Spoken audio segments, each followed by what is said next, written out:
Spring 1775. Bloodshed at Lexington and Concord has inflamed the colonies. The Continental Congress rushes back to Philadelphia to take up the growing conflict as militia units from all over New England pour into Massachusetts to back up their neighbors. And the militias are certain that they can defeat the British Army because they have this revolutionary fire and spirit. And they argue that one man with that sort of spirit is worth 100 British regulars. One such man who comes to Massachusetts is a fearless officer from Connecticut. His name, Benedict Arnold, a man intent on doing great things in the coming war. Arnold has a bold military plan for the Patriot cause. When Benedict Arnold marched into the New England camp outside Boston right after Lexington and Concord, he was spit and polish.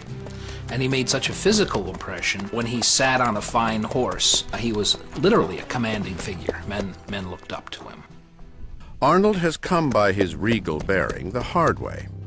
Born into a life of privilege, his alcoholic father squandered the family's fortune, a traumatic turnabout that forced Benedict, at 13, to apprentice with an apothecary.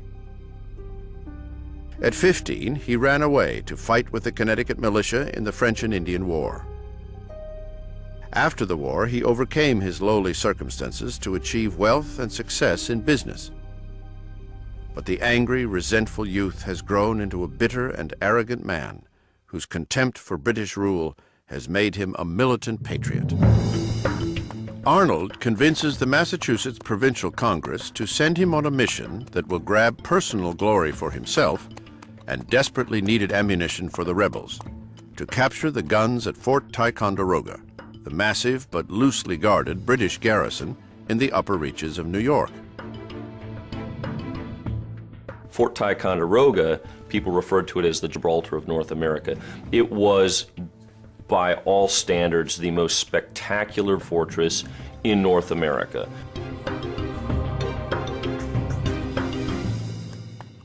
As Arnold sets out on his quest to capture the fort, he hears that another soon-to-be famous name is driven by the same idea.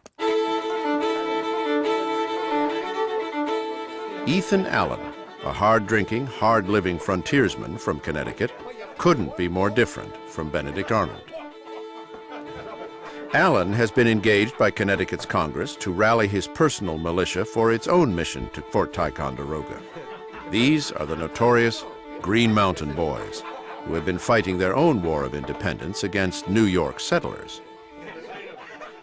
Ethan Allen, their colonel commandant, organized about 2,000 armed frontiersmen in what is now Vermont, who for 5 years had been fighting New Yorkers to keep them out of their farms, out of their new territory.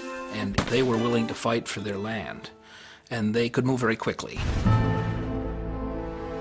The Green Mountain Boys jump at the opportunity to take on the British.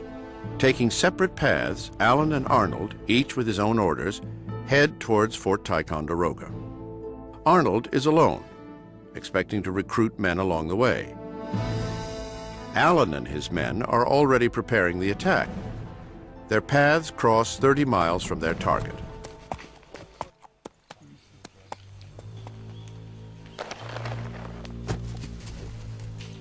Arnold presents Allen with his Massachusetts orders and assumes he will command the operation. Allen, full of swagger as always, all but laughs in Arnold's face. These really are very vain, egotistical men, two strong personalities, very much interested in the accumulation of individual glory. The Green Mountain Boys were personally loyal to Allen, which Benedict Arnold found out to his chagrin when he arrived and tried to take over the attack on Ticonderoga. And they put down their guns, and they said they were going to march home, that they would only fight for Ethan Allen. Arnold grudgingly agrees to conduct the raid with these men, but finds himself relegated to second in command. It is a humiliating confrontation. In the pre-dawn hours of May 10th, 83 Green Mountain Boys and 50 Massachusetts militiamen sneak up on the British stronghold. The 50 sleeping redcoats inside have gone undisturbed in the wilderness for so long, they are totally unprepared for what's about to hit them.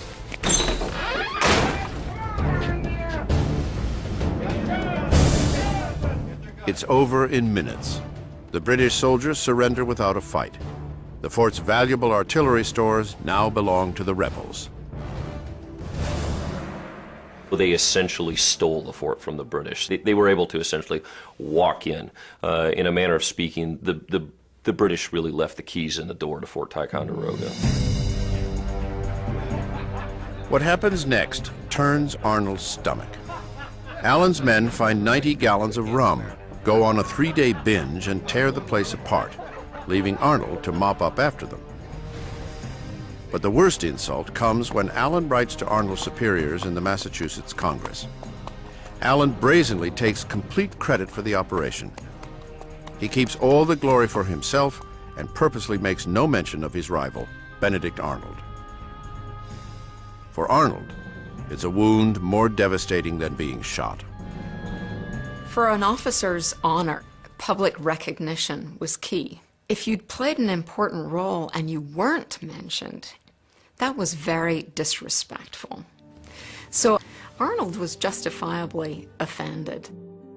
The affront to his honor is the first of many slights that will dog Benedict Arnold throughout the war and ultimately drive him to infamy. In Philadelphia, the men of Continental Congress reconvene in the Pennsylvania State House, which will later be named Independence Hall. They greet the capture of Fort Ticonderoga with decidedly mixed feelings.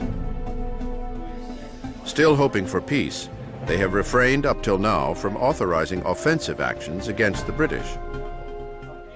The capture of Fort Ticonderoga catches the Continental Congress largely off guard. They had not anticipated this, they did not desire this, and it now has forced their hand. They know that a military response is inevitable, and they now must scramble to take action. The time has come for the 13 colonies to become a united military as well as political force.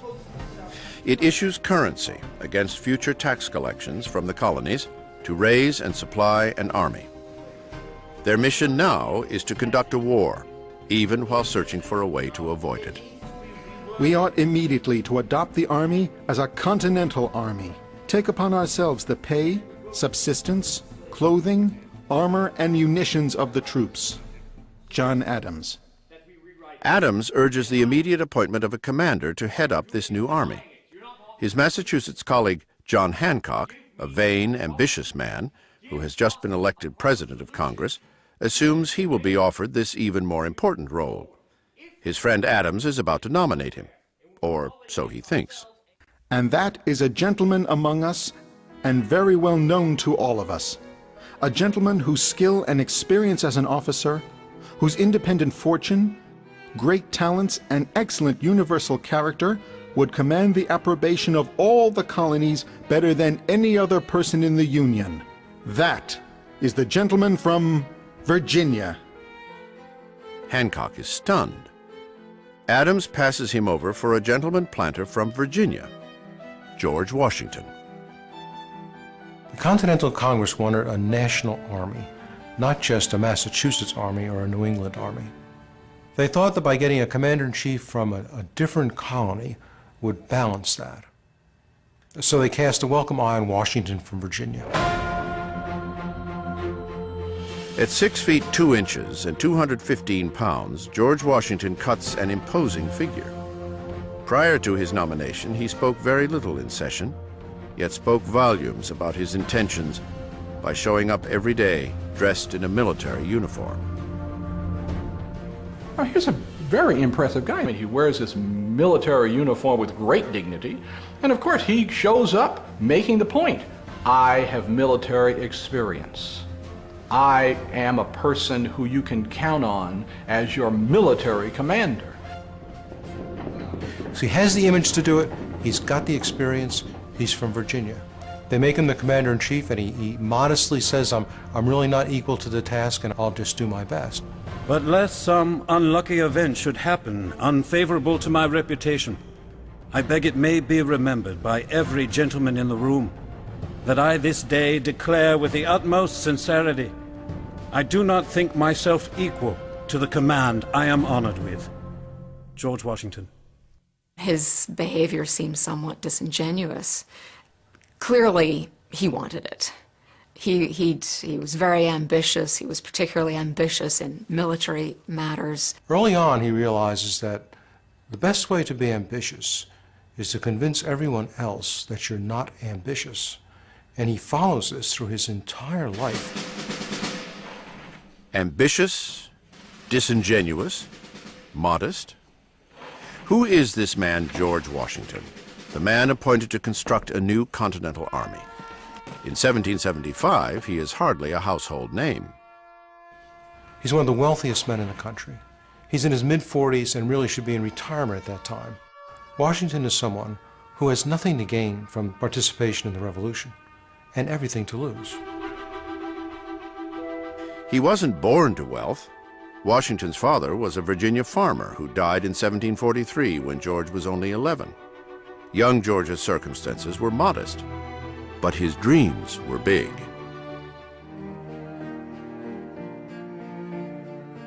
But he envisioned himself dancing at the grand balls in the huge homes of the rich. He envisioned himself being a great landowner. And these were dreams that he pursued constantly all of his young adult life. As a teenager, he immerses himself in the teachings of a book called The Rules of Civility and Decent Behavior, which instructs readers on proper manners, social behavior, and temperament. He commits them to memory. In the presence of others, sing not to yourself with a humming noise, nor drum with your fingers of feet. Lift not one eyebrow higher than the other, and bedew no man's face with your spittle by approaching too near him when you speak. George Washington himself was very anxious to have all the right moves. He's as anxious as anyone as a teenager to get them right. At 16, with only an elementary school education, he becomes a surveyor, where he learns how to navigate the wilderness, something that serves him well when he is appointed to the rank of major in the Virginia militia. In 1754, he leads a company of men into a territorial skirmish with French soldiers, where someone in his regiment, perhaps Washington himself, kills a French diplomat. Many believe his poor judgment starts a chain of events that leads to the French and Indian War.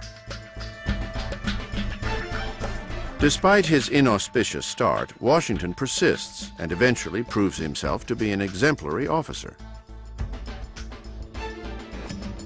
After the war, good fortune boosts Washington's ambitions.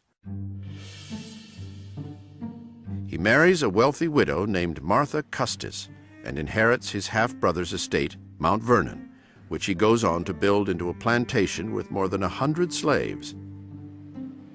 As part of the landed gentry, he goes into Virginia politics. Though he may feign unworthiness, there is no one in 1775 better equipped to take on the job of commander-in-chief. Very importantly, he had been a political figure. For 16 years, he'd been a state legislator. So he was somebody who knew how to work with politicians, could work with Congress, and would not be a threat to Congress. My dearest, it has been determined in Congress that the whole army raised for the defense of the American cause shall be put under my care. Curiously, even when writing to Martha of his appointment, Washington is still pretending he doesn't want the job. You may believe me when I assure you in the most solemn manner that so far from seeking this appointment, I have used every endeavor in my power to avoid it. What he can't avoid is destiny. He takes the job for no pay and prepares to leave for Boston to take on the strongest army in the world, not yet knowing that all hell has already broken loose up there in a place called Bunker Hill.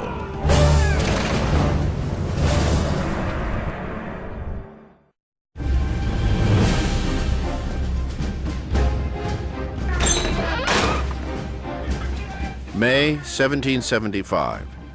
The rebels' capture of Fort Ticonderoga turns up the pressure on the already beleaguered British commander Thomas Gage.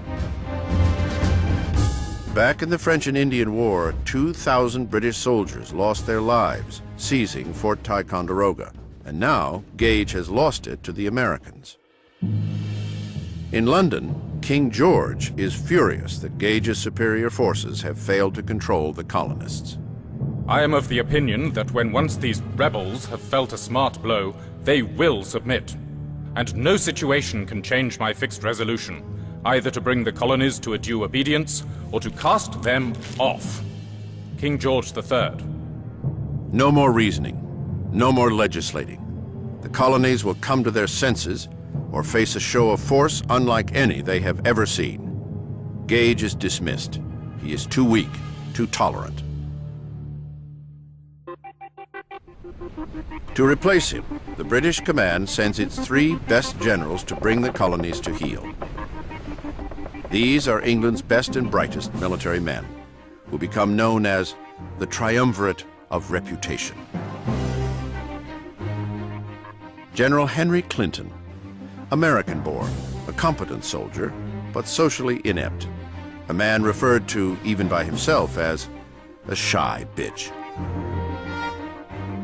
General John Burgoyne, vain and ambitious. One popular English writer gives him the nickname Julius Caesar Burgonius. And General William Howe, an experienced military man who came to appreciate America's British colonials while fighting alongside them in the French and Indian War. These 3 supporting generals were brought in essentially to supplant Gage, and it became a kind of personal contest between these 3 men as to who would take Gage's position as commander-in-chief in America.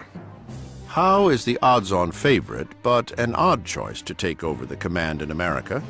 A political liberal, he opposes the king's policies in the colonies and had once vowed not to fight against his English countrymen there. General William Howe was opposed to the war. All they wanted was the Americans to submit to British laws and British taxes. They didn't want to go fight them.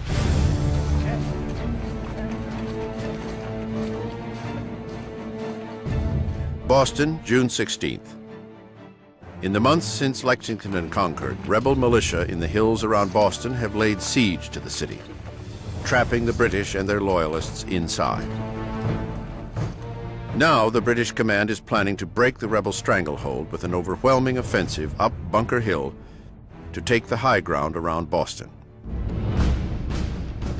But the colonials are a step ahead of the British. Spies have slipped the British plans to the rebels. Up in the hills, regimental commanders from Connecticut and Massachusetts lead their men to fortify Bunker Hill, then decide to move 1 hill closer to Boston on Breed's Hill. There, they dig in for a British attack.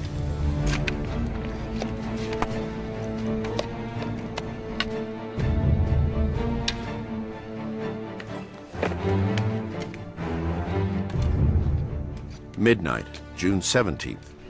1,200 militiamen race the clock to beat the sunrise before it reveals their position to the British below. They must control the high ground before the enemy makes its own move. At daybreak, the sleeping British ships in Boston Harbor spot the militia positions and sound the alarm. All of Boston awakens with a start. The Patriots have beaten the British to the punch. The first full battle of the Revolution is joined. As the Redcoats assemble for battle, ships in the harbor try to pin down the militia with cannon fire.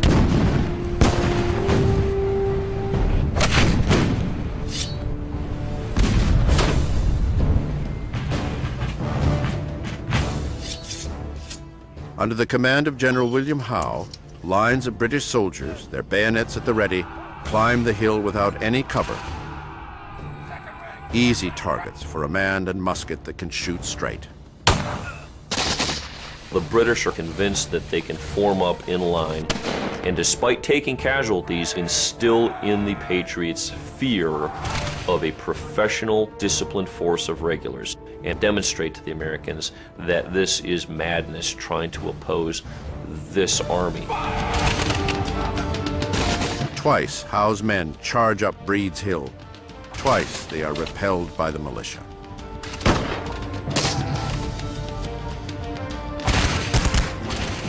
From roofs and hilltops, civilians come out to witness the bloodshed. It is war as spectator sport, but many fear for their loved ones in the fight. The rebel barrage goes on for 3 hours until they run out of ammunition. Despite their advantage, the rebels have no choice but to retreat. The British finally capture the hill on their third charge.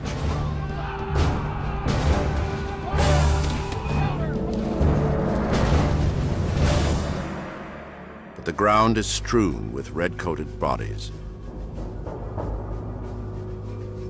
The new commander now realizes what no one in faraway England could possibly understand. This is not a rebellion. This is war. When I look to the consequences of it, in the loss of so many brave officers, I do it with horror. The success is too dearly bought. British General William Howe. The British pay a horrendous price for their victory at Breed's Hill, which erroneously but permanently becomes known as the Battle of Bunker Hill, after the original target. 1,000 of the 2,300 British soldiers, nearly half, are dead or wounded. The Americans lose 271 men out of 1,600. In defeat, the colonists have won. A paradox that over the next 6 years will come to characterize the Americans' bloody war for independence. Bunker Hill was a defeat, of course, for these colonists, but they inflicted such heavy losses on the British that it makes them a little cocky. That was the best trained, most professional army on earth, and look at the damage we did to them. It really gives them way too much confidence. In the days following the Battle of Bunker Hill, even as Congress begins to provide for a continental army, the delegates make one last attempt at reconciliation with Britain. They send the king what they call the Olive Branch Petition, respectfully requesting that he grant the North American colonies autonomy within the British Empire. Like all communication that crosses the Atlantic, it will take months for an answer, and General George Washington can't afford to wait to build his army. He alone holds the keys to liberty or to death.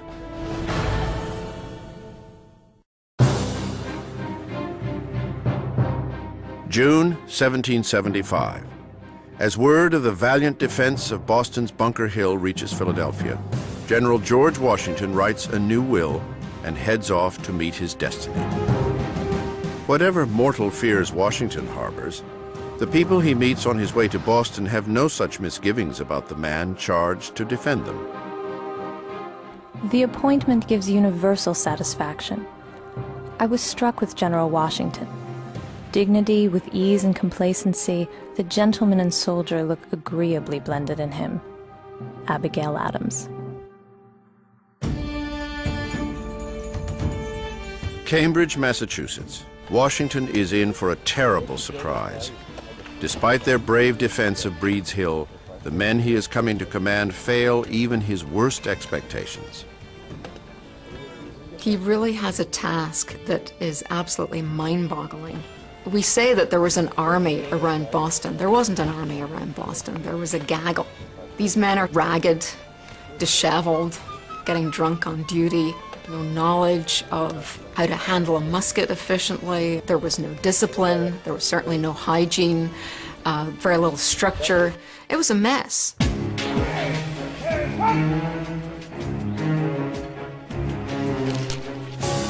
These are Washington's revolutionaries.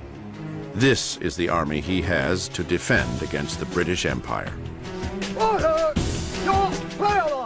Whatever Washington may think of his soldiers as men and as citizens, as soldiers, they're not much use to him. A dirty, mercenary spirit pervades the whole. Could I have foreseen what I have? No consideration upon earth should have induced me to accept this command. George Washington. The general must start from scratch and personally attend to even the lowliest, most rudimentary functions. His first tasks are fundamentally administrative tasks. His junior officers have to be taught how to fill out a report, how to count men, how to purchase supplies, how to buy tools, where to dig latrine, where to butcher meat, where to bury offal. These are all things that, amazingly enough, Washington has to concern himself with. So the task before him is immense, and it's going to require a tremendous amount of energy to literally whip this army into shape. And the whip will come down hard. Every man will learn discipline by Washington's very strict code. For disobedience of orders and damning his officer, to receive 30 lashes on his bare back. For expressing himself disrespectfully, to be stripped of his arms, put in a horse cart with rope round his neck, and drummed out of the army. General George Washington. The new army is stitched together with widely different militias from very different colonies. Each is accustomed to its own command and its own way of doing things. Establishing a common culture is yet another overwhelming challenge. There were so many different brands of fighting, traditions, cultures, and people.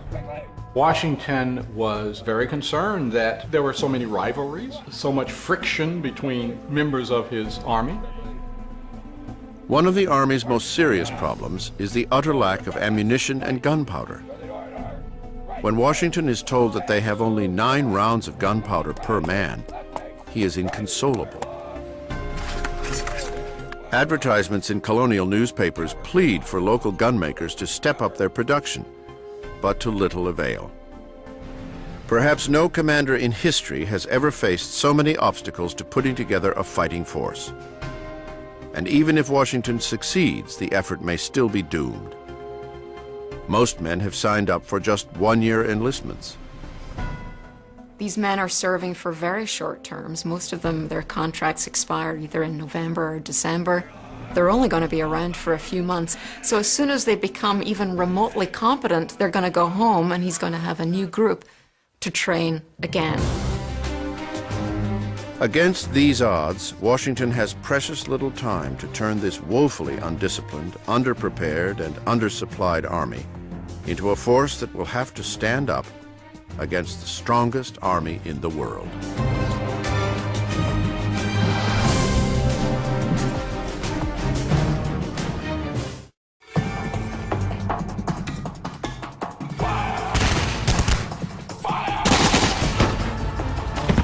Lexington, Concord, Bunker Hill. All the skill and experience in the world can't help British forces tame the chaos in the colonies. Thomas Gage now has only 7,000 soldiers, surrounded by Washington's 16,000. The loss we have sustained is greater than we can bear. Small armies can't afford such losses. The rebels' number is great, so many hands have been employed. I wish this cursed place was burned. Thomas Gage. October 11th, 1775. Without fanfare and without honors, General Thomas Gage is relieved of his command. Once Britain's most powerful man in America, he returns home alone and disgraced. General William Howe steps into Gage's boots and is already knee-deep in the American quagmire.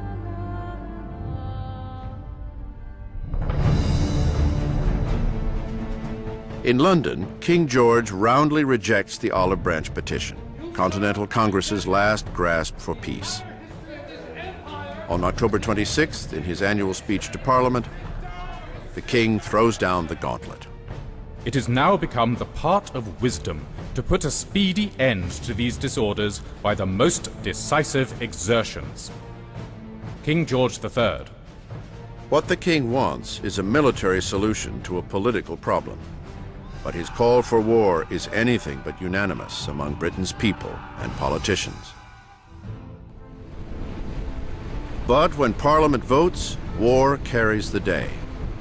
The military is ordered to send thousands more troops and a full armada to quell America's escalating revolution.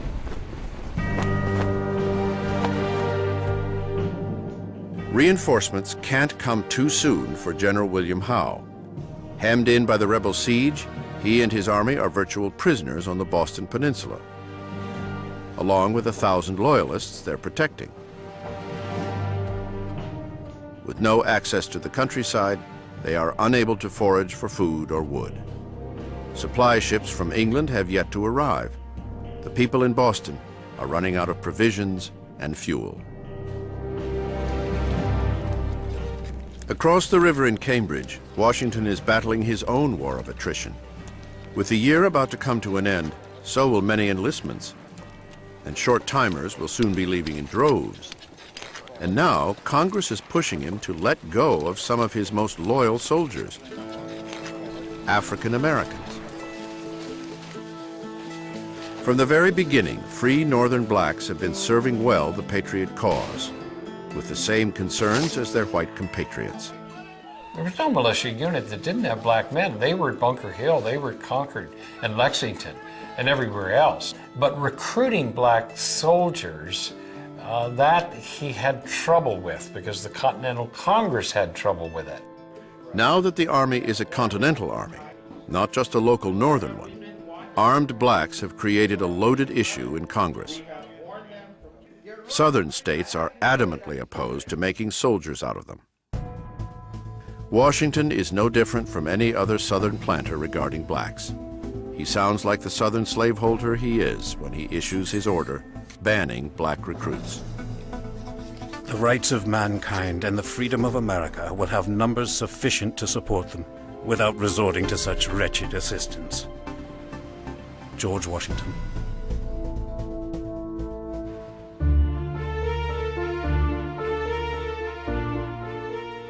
The great irony is that the one man closest to the general is a black man, his slave, Billy Lee.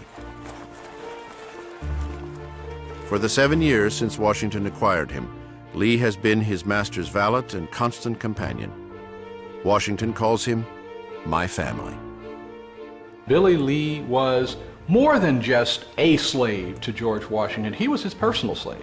Billy Lee went with him every place. If George Washington was the best horseman in Virginia, Billy Lee was the second best. And he and Washington would horseback ride just about every day. And so the two of them presented quite a picture that was noticed over and over by people at the time who wrote about Washington and his male servant, Billy Lee.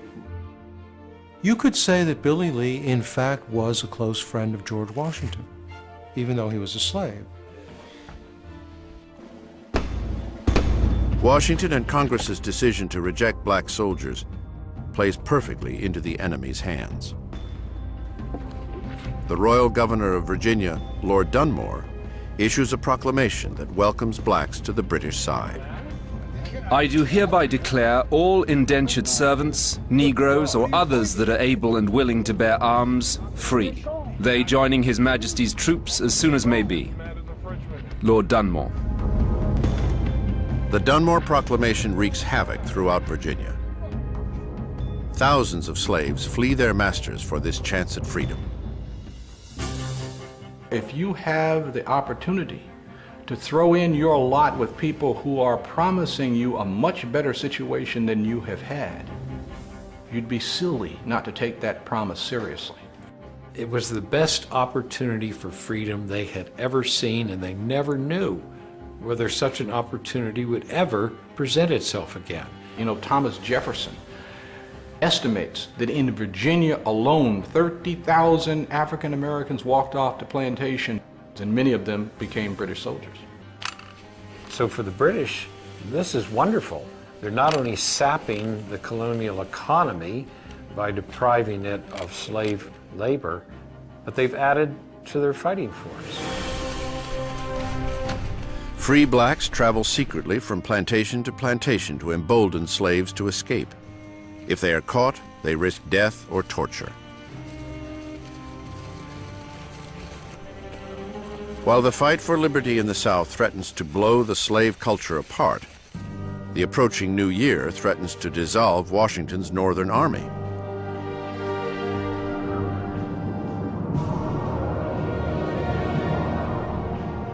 We are now without any money in our treasury, powder in our magazines, arms in our stores, without a brigadier, engineers, expresses.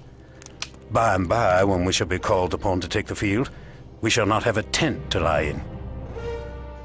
I have often thought how much happier I should have been if, instead of accepting a command under such circumstances, I had taken my musket upon my shoulders and entered the ranks, or had retired to the back country and lived in a wigwam.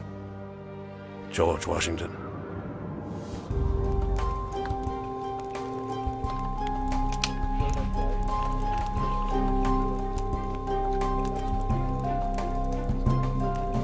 All seems lost, even before it's begun, until a former bookseller has an idea that will change everything.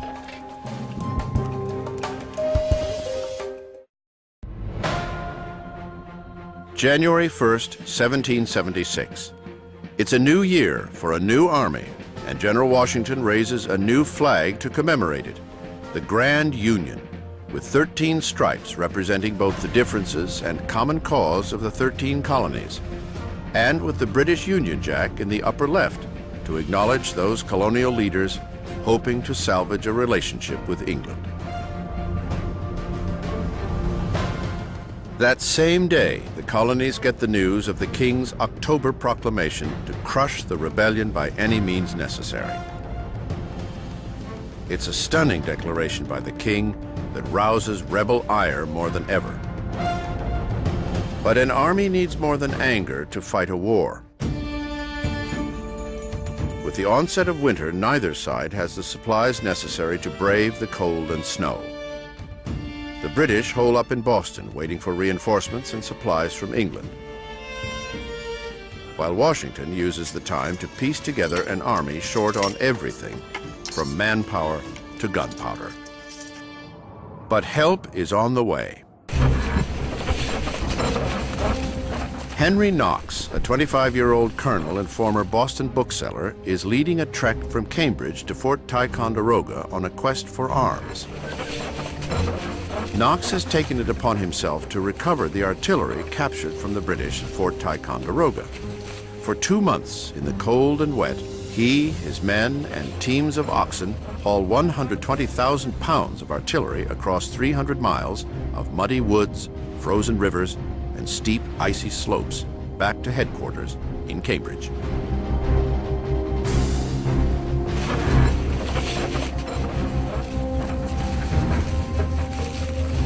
On January 25th, Colonel Knox delivers all of the weaponry to his commander-in-chief, miraculously intact. It is the best gift Washington could ever receive. Finally, he has the firepower he so badly needs. Washington also has in Knox a valued new commander in charge of artillery.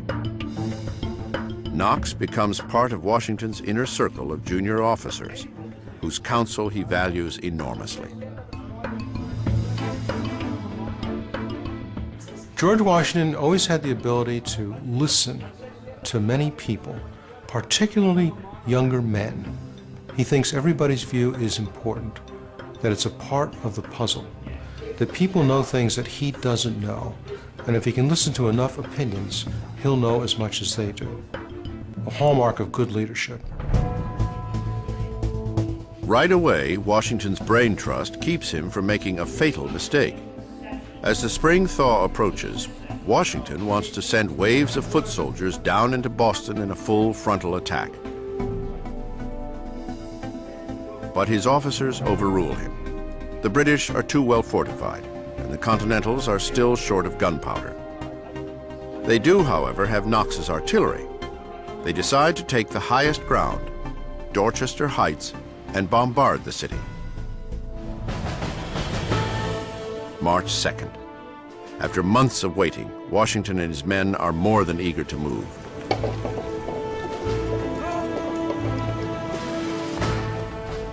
The general is about to launch the first offensive of his command.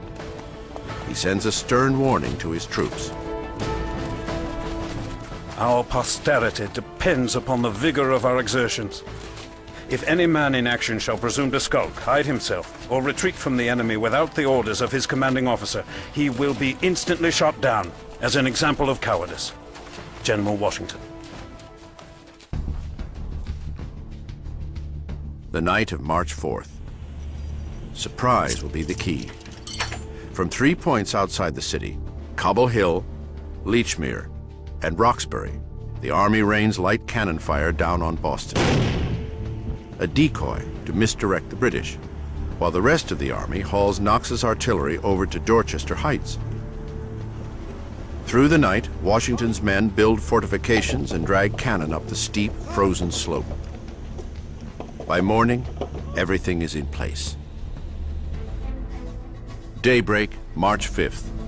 On the 6th anniversary of the Boston Massacre, the British awake to the sight of 20 cannon pointed down on their ships in the harbor. "My God," a shocked Howe exclaims, "these fellows have done more work in one night than I could make my army do in 3 months." It's not until after they see Ticonderoga's guns on Dorchester Heights that they realize they got to get the heck out of there. The Continentals don't even need to fire a shot. Howe issues a futile order for his ship's cannon to fire on the Continental position, but Washington's guns sit just out of range. Luckily for Howe, his ships are also out of Washington's range. Howe and his army prepare to abandon the city and take thousands of Loyalist citizens with them. One Loyalist would later write, "The necessary care of the women, sick and wounded required every assistance that could be given. It was not like the breaking up of a camp, where every man knows his duty. It was like departing your country, with your wives, your servants, your household furniture, and all your encumbrances." Over the next 2 weeks, the Continentals watch from above as all of Boston scrambles to evacuate, taking everything with them that isn't nailed down. It is a bitter exile for the Loyalists, many of whose families had lived in Boston for generations. By March 17th, they are all gone. 120 ships carry 9,000 redcoats, 2,000 Loyalists, and as many of the city's usable goods as possible, out to an unknown fate. The Patriots return to the city, the beloved birthplace of the rebellion, and Washington enjoys the first victory of his command. But it will be his last for the rest of a grueling and humiliating year. 1776 will see 33,000 British troops, the largest contingent ever sent overseas, head for America to grind the revolution into dust.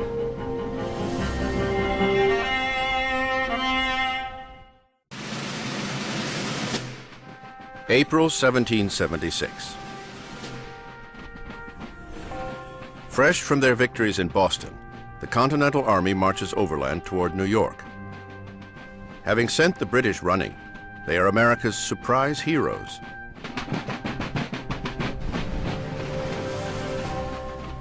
Now 10,000 strong, a new notion gathers around them, an idea that will drive the warring British and American armies on a collision course. America wants independence.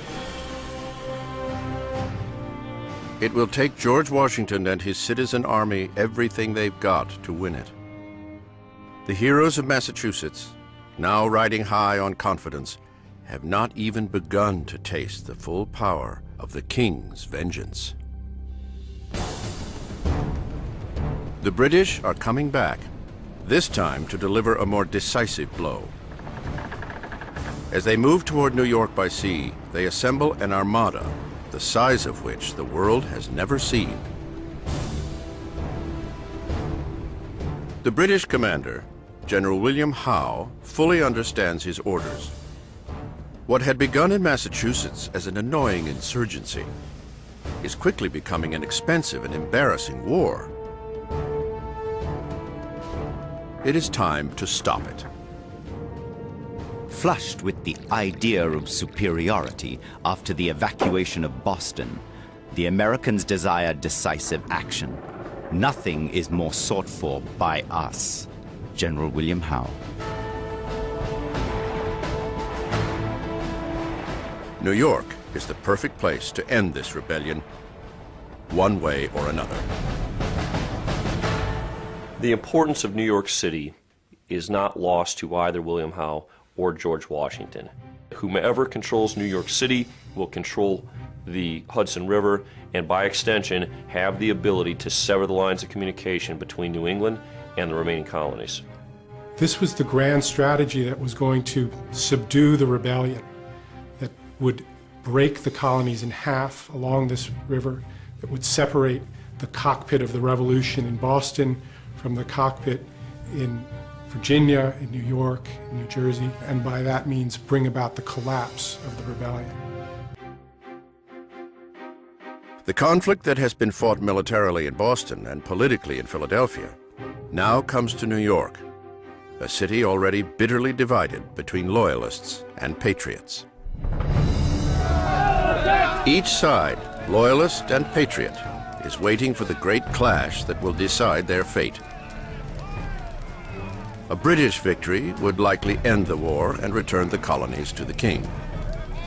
A continental win could set the colonies free. At stake, liberty. The word that has been in colonial ears since the outset of the year, when a slim pamphlet set America ablaze. The sun never shined on a cause of greater worth. Everything that is right or reasonable pleads for separation. The blood of the slain, the weeping voice of nature cries, "'Tis time to part." Finally, someone has given the colonists a vocabulary of revolution. But who is the author?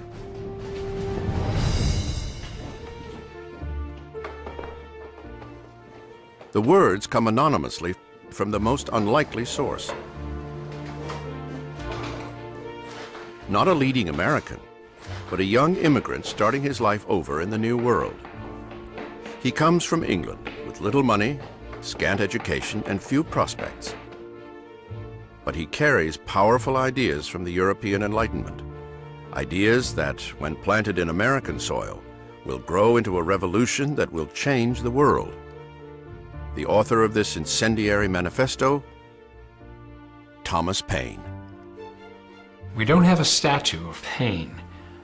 He's got to be the only founding father who has not been commemorated in marble and bronze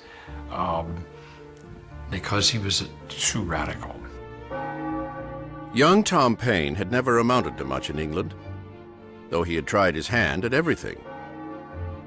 He had been a house servant, a merchant marine, and even a corset maker. In each of these pursuits, he would universally fail. Paine would discover himself in Philadelphia. Like many immigrants, it becomes his blank slate, his chance to start over. It is this same spirit Paine sees in America. Restless, searching, ambitious, the raw makings of a new world, without the burden of kings or powerful churches. It is a vision Paine turns into 46 simple pages, plain enough for every farmer, fishmonger, or founding father to understand. He calls it simply common sense. We have it within our power to begin the world over again. 'Tis not the concern of a day, a year, or an age. Now is the seed time of continental union. Common Sense conjured up a vision of a very democratic America still to be, an America in the making. The pamphlet quickly becomes a sensation, a best-selling how-to book on making revolution. Some say 100,000 copies of this were published. Translate that into population rates today, that would be like selling 20 million books through Amazon or Barnes & Noble. That's an awful lot of communicating. Colonists now contemplate the once unthinkable, breaking with the King of England. Thomas Paine has finally told them what to do. Begin a new world. Begin America.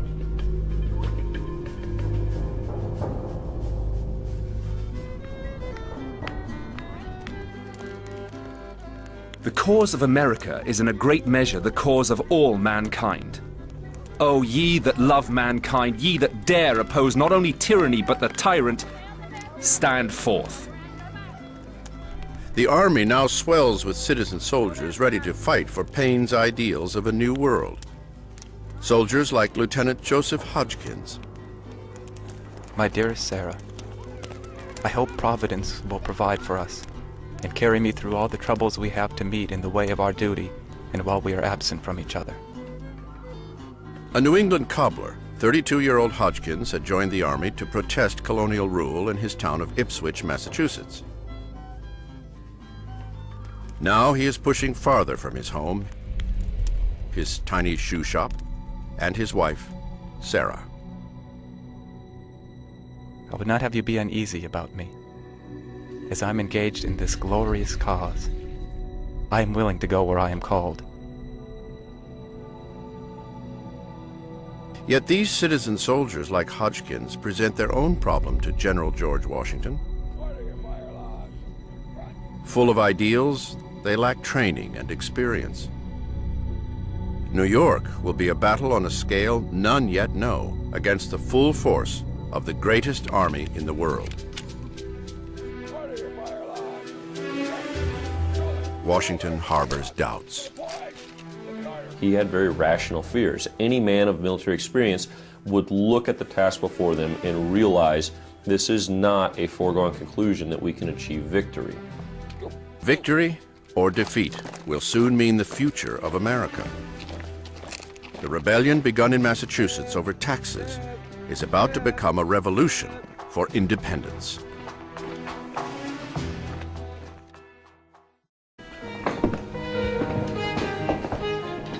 June 1776. The debate over America's political future has been pushed to the forefront.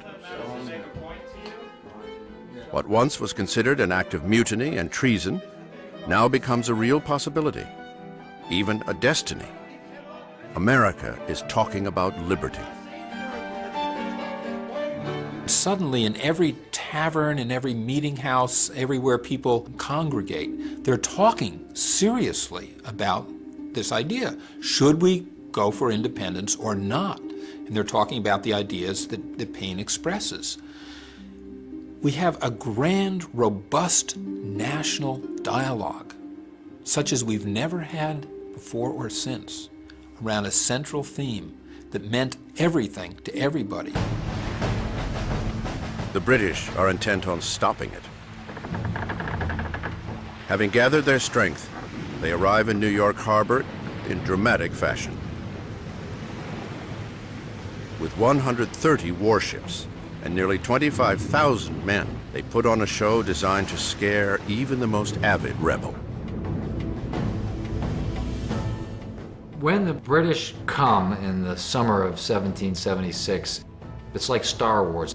It's the Empire Strikes Back. It's the Death Star. These multiple acres and acres of white sail coming into the harbor must really have been a sight to behold. This is the most powerful military nation on earth that is bringing that power to bear on you. At his headquarters in Lower New York, Washington has a front row seat.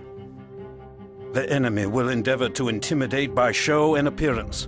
But remember that with so just a cause, victory is most assuredly ours. General George Washington. Outwardly, Washington shows a calm face. Yet inside, he knows that defending New York will be the greatest test he has known. The Virginia farmer, turned rebel leader, is out of his league. Washington was faced with a tremendous task He had no navy to speak of, and he was trying to protect a group of islands with hundreds of miles of shoreline against the world's most powerful naval force. Miles away in Philadelphia, the reality of the situation is harder to take in. The great leaders of the Revolution, Ben Franklin, John Adams, John Hancock, see what they want to see: an army that has already stood up to the British. It pushes them to take the next step, the ultimate step, toward independence. A Virginia delegate, Richard Henry Lee, throws down the gauntlet. Why do we longer delay? Why still deliberate? Let this happy day give birth to an American republic. If we are not this day wanting in our duty, the names of the American legislators of 1776 will be placed in posterity. Richard Henry Lee.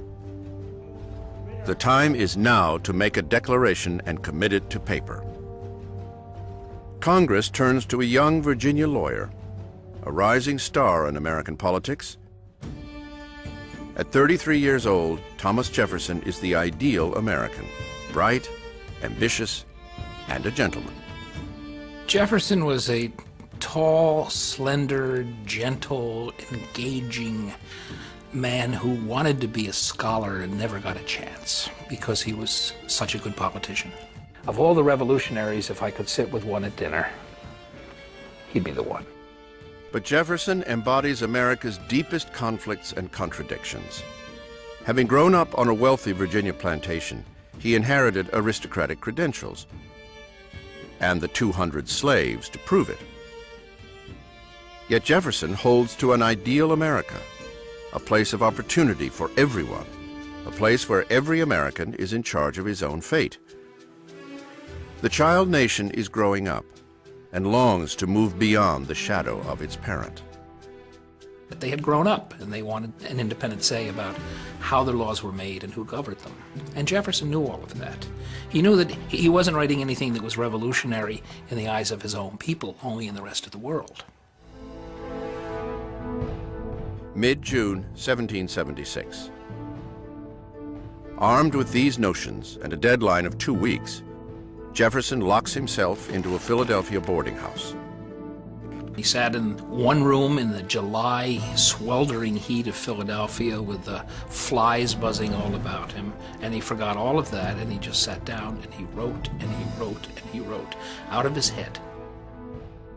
When, in the course of human events, it becomes necessary for a people to advance from that subordination in which they have hitherto remained, the opinions of mankind impelled them to the change. Thomas Jefferson. It is a heady task for a fairly young mind. Every word must contain a reason to die for, every sentence an urgent cause to justify rising up against a king.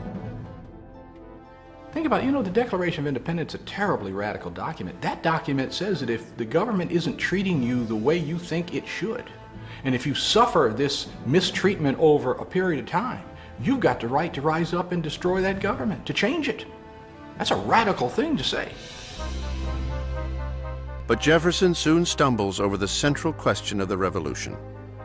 It hangs in the hot air. Who will become a free American? In Britain, the elite legislated.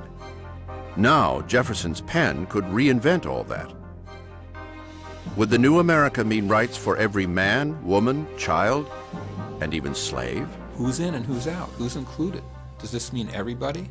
Does this mean only the rich? Does this mean property holders? How far do we go? Who's included in this new nation? We hold these truths to be self-evident, that all men are created equal, that they are endowed by their Creator with certain inalienable rights, that among these are life, liberty, and the pursuit of happiness. Jefferson reaches for the highest ideals, but the contradictions of his words come back to haunt him.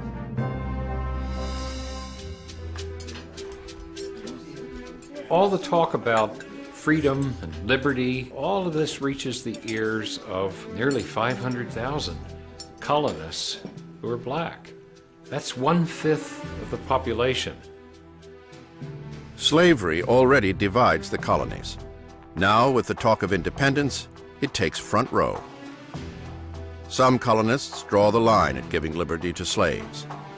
Others bristle at the hypocrisy of fighting for independence while sanctioning slavery. Jefferson himself remains divided. His own slaves watch their fates debated before them. When Thomas Jefferson, incidentally the holder of over 100 slaves at this moment, wrote, "We hold these truths to be self-evident that all men are created equal, endowed by their Creator with certain unalienable rights, and among these are life, liberty, and the pursuit of happiness." You don't think his slaves said, "Right on, John, right, right on, Thomas," that this is precisely what we want. Many slaves choose not to wait. From cities and plantations across America, blacks begin an exodus. They flee. On Washington's plantation, we know that 17 slaves ran. Stephen, 20 years old, a cooper by trade. Deborah, a 16-year-old woman. Peter, an old man. 23 fled from Jefferson. These people had made decisions. What's best for them? Patriot or loyalist didn't really matter. What's my best bet? What does a man like Jefferson make of this when the slaves fleed? Well, it throws in his face the notion of the enlightened slave master, and it comes upon him with great force, I think, if it hadn't before. There's a fundamental contradiction in this whole revolution project between fighting for unalienable rights and holding slaves. He knew that. Jefferson takes aim at slavery with scathing indictments of its wrongfulness. He puts them in his draft, yet falls short of calling for the end of slaveholding. Major battles are looming. Compromises must be made. In Philadelphia, his draft will soon be thrown to the varied interests in Congress. They will tear it apart.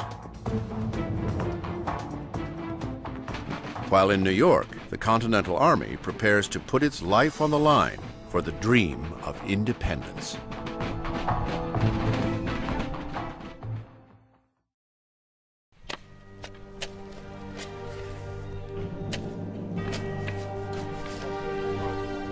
Late June, 1776. While Congress works on independence in Philadelphia, 100 miles north on the bluffs of Brooklyn Heights, the Continental Army faces more urgent realities. Put your backs into it, men. They dig in for the fight to come. Every day they expect an attack.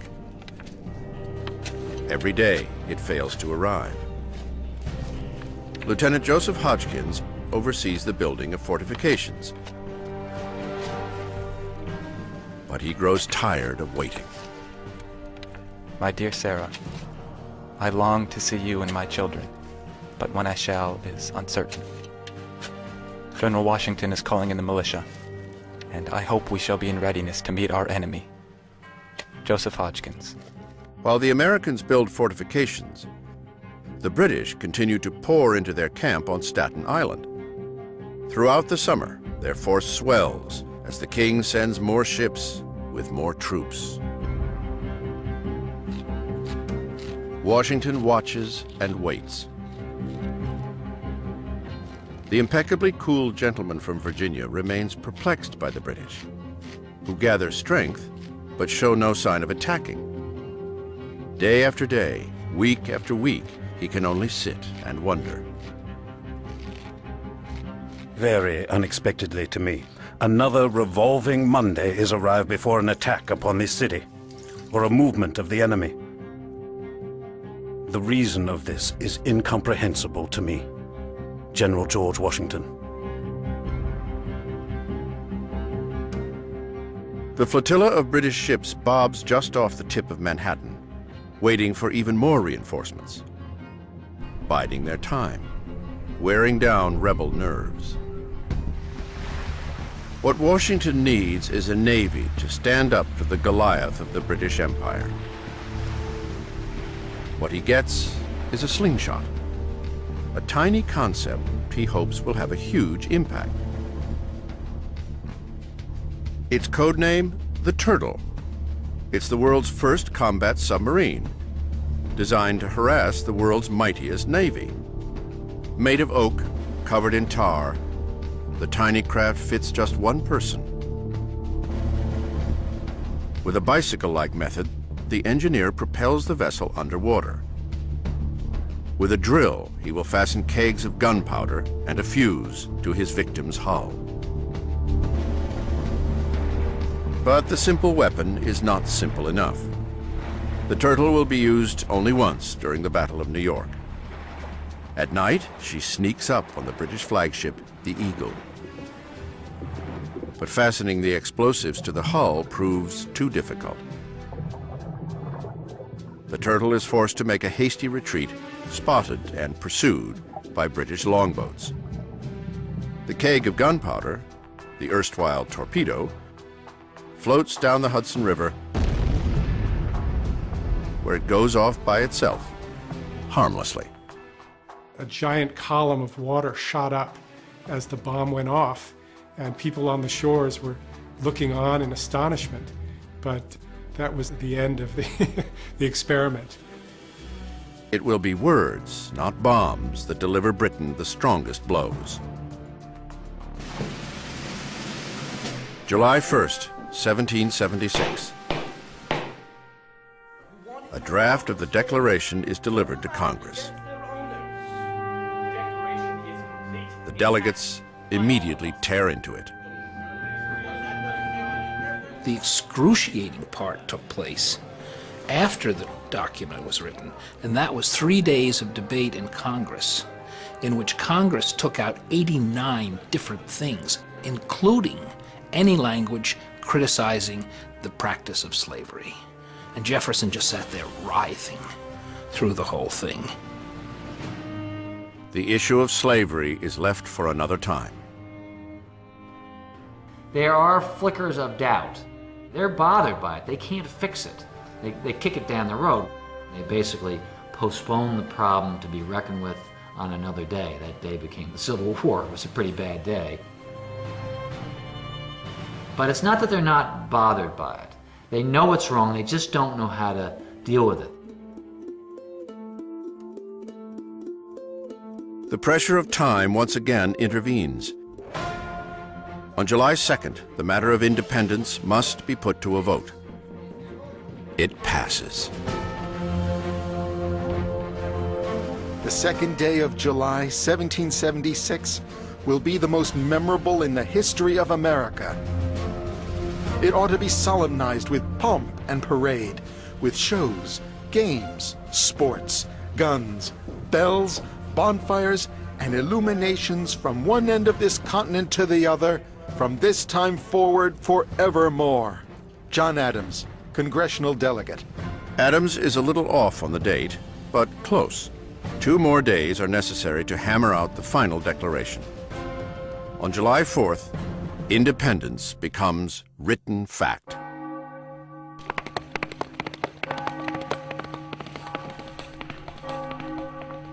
Within days, copies travel by horseback throughout the colonies.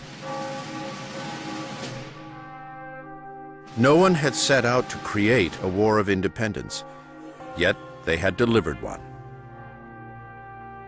In the town squares all over the country, church bells were ringing and people were huzzahing.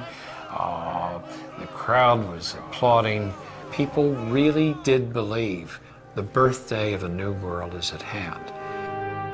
These united colonies are, and of right ought to be, free and independent states, absolved from all allegiance to the British Crown. All political connection between them and the state of Great Britain is and ought to be totally dissolved.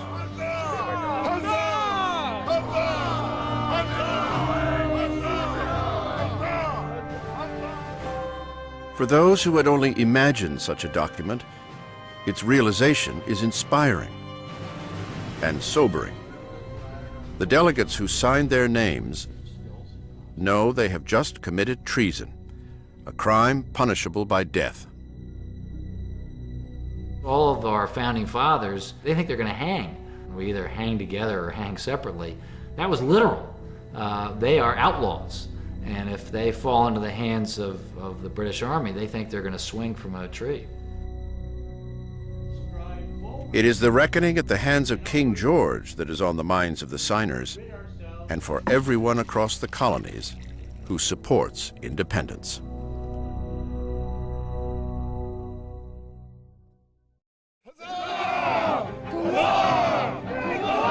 July 1776. Across the colonies, the reaction to the Declaration of Independence is deafening. For it or against it, it's clear that there is no turning back. It is a war that will make or unmake America. The Declaration of Independence does change what the war is about. Up until that moment, the war had just been about forcing the British into a point where they'd be prepared to renegotiate the terms of membership in the empire. But after that moment, it's about getting the British to acknowledge independence. In New York, patriots pulled down a statue of King George. It is a symbolic deed, but a useful one too. The lead is immediately sent off and melted down to make musket balls. 42,000 bullets will come out of fallen King George, and every one of them will be necessary. The battle they have been waiting for has arrived. July 12th, 3 p.m. The British unleashed their guns. Only 8 days after the Declaration of Independence, the British answer with a barrage only the world's most powerful empire could muster.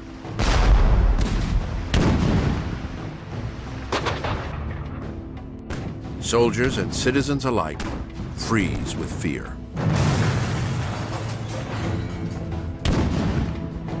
A lot of these soldiers were 16, 17 years old, fresh off the farm. Some of these American soldiers were drunk in their cups, as the expression was. And so it was really kind of a disaster and a really inauspicious beginning to the battle for New York for the Americans. George Washington is furious.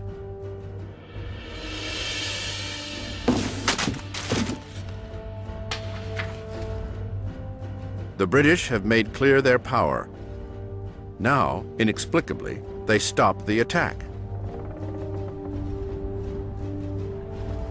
As quickly as the barrage comes, it ends. It is merely a show of force, a scare tactic by the British commander, General William Howe. In fact, Howe's goal was not to win. It was to force the Americans to a conference table. It wasn't about inflicting crushing military defeat. It wasn't about humiliating the colonists. It was about showing them that British liberty was something worth having. The British, having amply displayed their might, now counter with an invitation to talk peace. But Howe makes a small, yet costly, miscalculation. The message he sends is addressed simply to George Washington, a breach of protocol that is instantly recognizable. The British are in a very difficult position. If they address the latter as His Excellency George Washington, Commander-in-Chief, they're effectively recognizing the legitimacy of the Continental Army. For Washington, this is a critical thing. He needs to be recognized. They are equals, after all. Howe commands an army, Washington commands an army. The messenger and his various letters is rebuked several times. Finally, the letter is accepted. But by then, Washington wants no part of it. He sets aside the letter without opening it. The Americans will not consider negotiating. So high is the vanity and the insolence of these men. Their leaders seem to risk everything, so that blows and war seem inevitable. Ambrose Searle, British Secretary.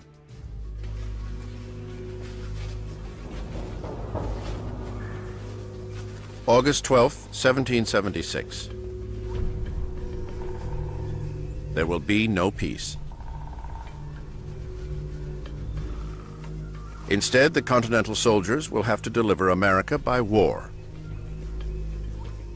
The British might will soon return, but when and where remain a mystery. Joseph Hodgkins redoubles his efforts. My dear Sarah, the posts are not going as quickly as I expected. It is thought this fleet will get all the strength they can before they make an attack on us. But we are awaiting and expecting them every day. Joseph Hodgkins. This will be a different scale of warfare than these soldiers have ever known. On the eve of battle, some sit down to prepare their wills, aware that their first real battle with the British may also be their last.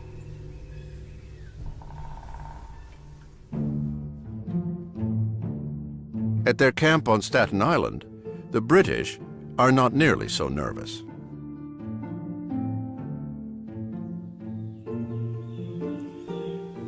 Sure that victory is near, they bide their time enjoying the fruits of the American continent. The fair nymphs of this isle are in wonderful tribulation, as the fresh meat our men have got here has made them as riders as satyrs. A girl cannot step into the bushes to pluck a rose without running the most imminent risk of being ravished. Lord Rawdon, British officer. Their leader also takes full advantage of his time. Having taken one of his officers' wives for a lover, General William Howe lets the days slip by in his private conquests. George Washington can afford no such pleasures. Back in Manhattan, the general is losing his famous cool. As he waits, he guesses and second guesses every plan and every defense. He too is about to face the biggest battle of his life, and it will not be on his terms. It is the British who are running this show.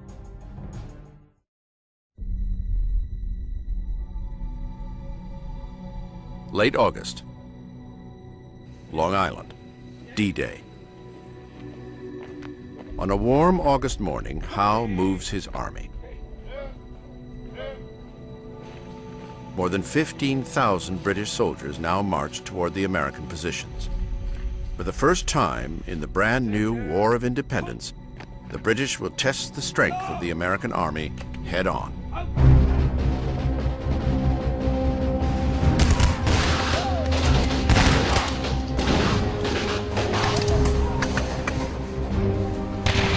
The British attack first, with two columns taking the Continentals in a frontal assault.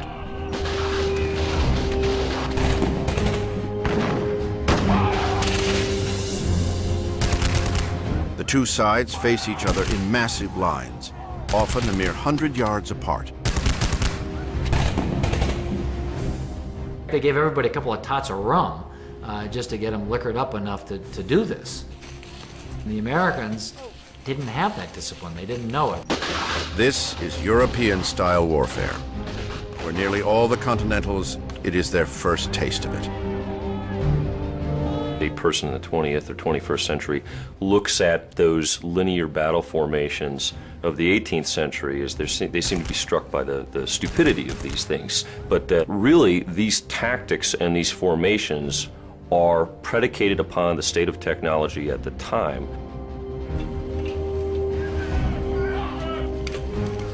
In open field battles and in smaller forest skirmishes, the Americans struggle to hold their own.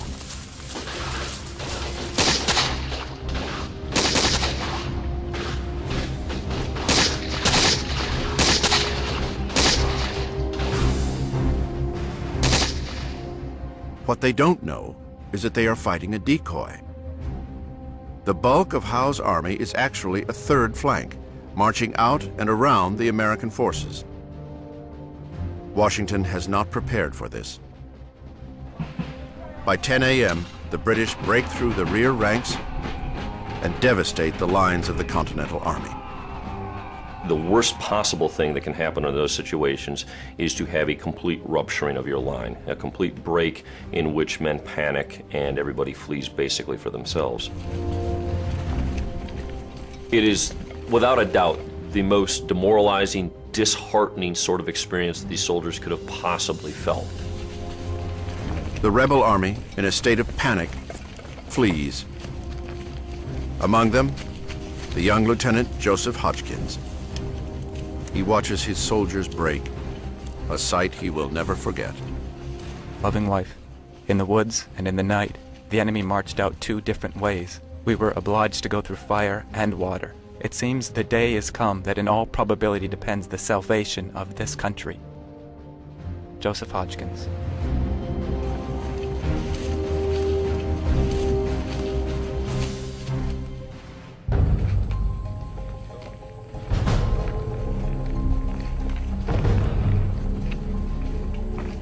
The army straggles back, minus the 300 dead and 1,000 captured. George Washington watches in shock. His army had not withstood the battle.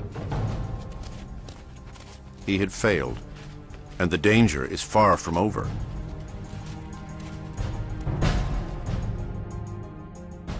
At Brooklyn Heights, the army is trapped on all sides. The British Navy commands the waterways to the west.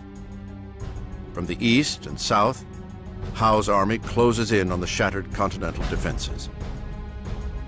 All looks lost, but the end would not come just yet. In a last effort to save his army, Washington orders an immediate retreat to start at nightfall.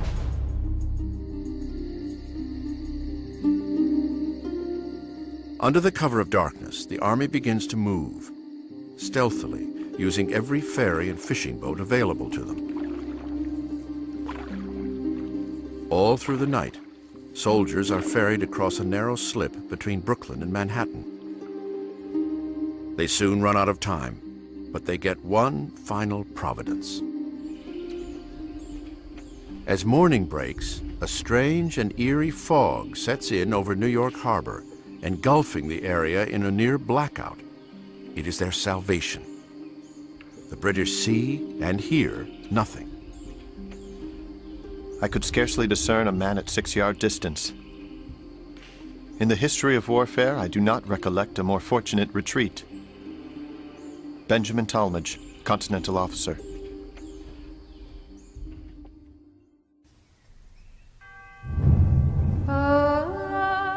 When the fog lifts, the British are met with an empty camp. The Continental Army, just hours before on the verge of defeat, has vanished overnight. The failure to capture them and to really put a stop to the war by rounding up the rebel forces really was perhaps one of the greatest blunders of the war, because it was in New York with the greatest armada, the greatest number of men that they had at any time during those 8 years. The British lost their best opportunity to win the war at a stroke.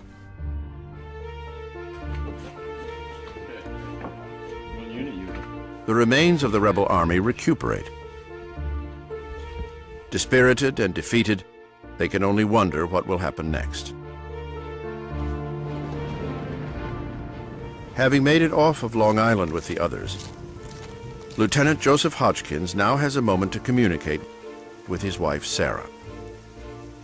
Her words are those of many back home across the colonies, a mixture of immediate fears and distant hopes. My dear husband, I desire to be thankful that you have got off of Long Island. I think things look very dark on our side, but it has been observed that man's extremity was God's opportunity. Sarah Hodgkins.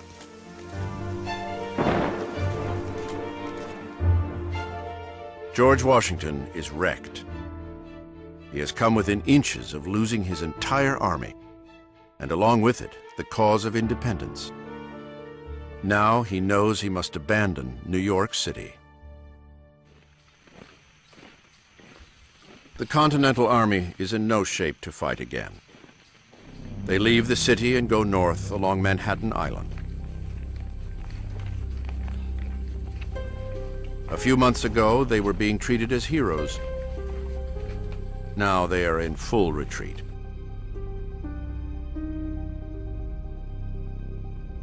Washington's reputation has plummeted too. His inexperience and mistakes had been costly. His ability to lead an army is now severely in question. Soon, he will receive challenges from within his own ranks. If you stopped the clock in 1776, you would have suspected that this guy would be out of a job pretty soon. Things were not going well. The dream of a new world, Thomas Paine's vision, seems more remote with each step.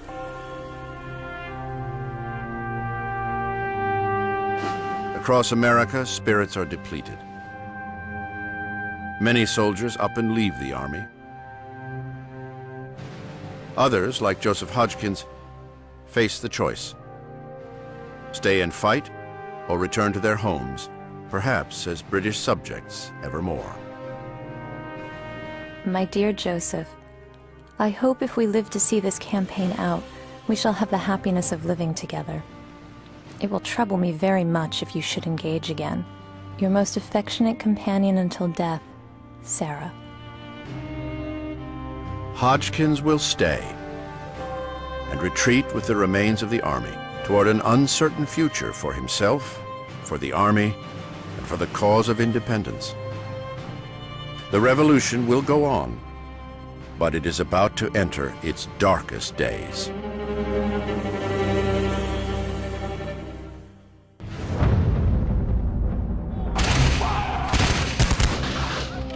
September 1776, New York.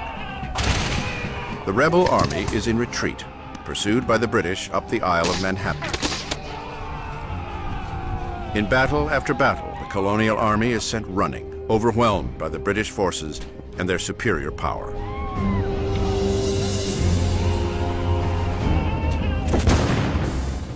The two sides engage at Kips Bay, then up Manhattan at Harlem Heights, and again north in White Plains. Only one lone American outpost prevents the total loss of New York and control of the Hudson River: Fort Washington, a garrison named after His Excellency George Washington himself. And now it is under a massive attack. George Washington watches the terrifying scene from just across the Hudson River. His last hold on New York is fading fast. Nearly all of his officers had recommended abandoning it. Fort Washington was not built to defend itself against such a sizable British onslaught.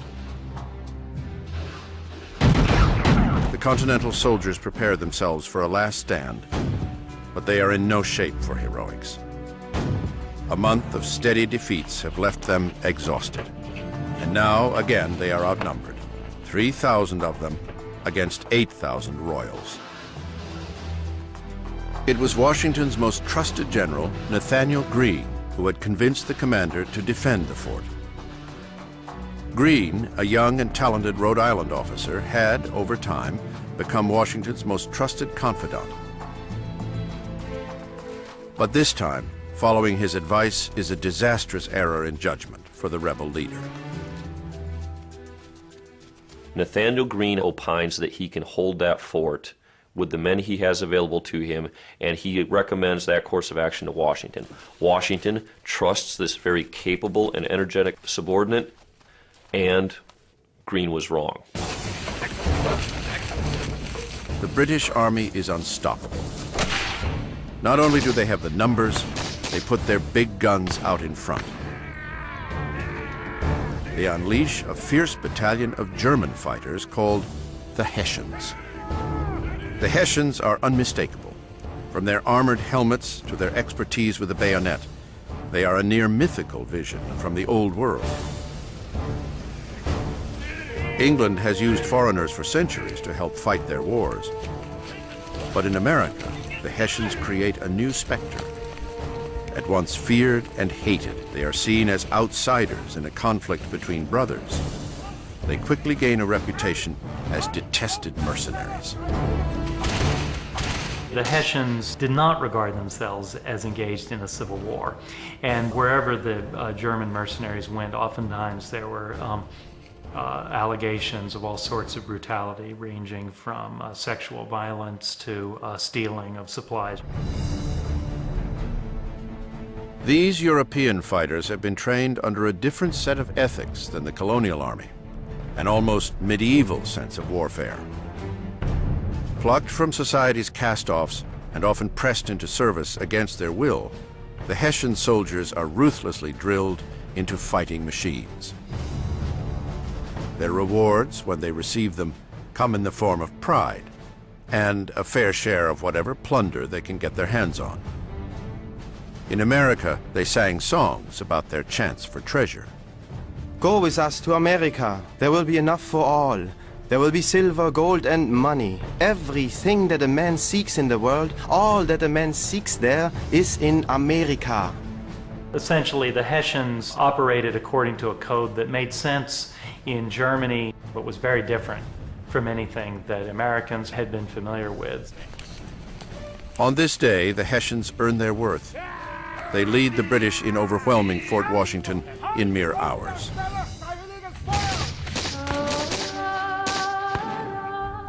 By afternoon, the rebels lay down their weapons. Fort Washington is surrendered, and along with it, New York. The two sides now face each other up close. The King's Army and their hired warriors get their first chance to gaze upon the faces of the exhausted rebel army they have pursued for months. It is a sight that leaves them shocked. A great many of them were lads under 15 and old men, and few of them had the appearance of soldiers. Their odd figures frequently excited the laughter of our soldiers. Captain Frederick Mackenzie, British officer. The King's men had been fighting a wretched army, a band of citizens with little training. As the smoke clears over the dead and wounded, an amazing sight takes both sides by surprise. A young woman sits by her dead husband's side, but she had not been an idle bystander. When John Corbin fell from wounds, Molly Corbin stepped up to the cannons, firing on the British with the rest of the Patriots. The British quickly send Molly Corbin home. There, after the war, she will die in obscurity. But on this day, the rebels will not forget the woman who evoked their cause. If this war is to persist, every citizen, man, woman, and child, will be called upon. I feel mad, vexed, sick, and sorry. This is a most terrible event. Its consequences are justly to be dreaded. General Nathanael Greene. Half the army is captured at Fort Washington. New York and control of the mighty Hudson falls squarely into British hands. Some begin to wonder whether the rebels can actually deliver an independent America. I was never in such an unhappy, divided state since I was born. I am wearied to death. General George Washington. The Americans in 1776 have encountered nothing but reverses. It's defeat followed by defeat, withdrawal followed by withdrawal. This really negatively affects the morale of his force, and perhaps more importantly, affects the morale of some of his subordinate commanders, who really now question whether or not Washington is the right man for this job. Between us, a certain great man is most damnably deficient. He has thrown me into a situation where I have my choice of difficulties. General Charles Lee. Some of Washington's own generals now take their aim at his reputation. Washington and the army, at their weakest and most vulnerable, will soon have to face another battle. A power struggle at the very top. The revolution is about to stumble.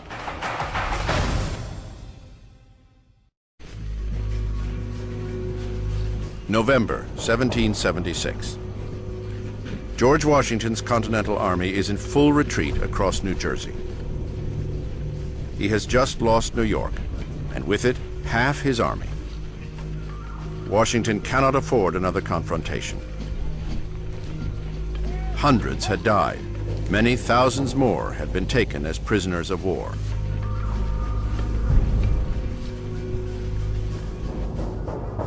Enemy captives are not something the British had planned for in this rebellion. Now they are forced to confront the problem.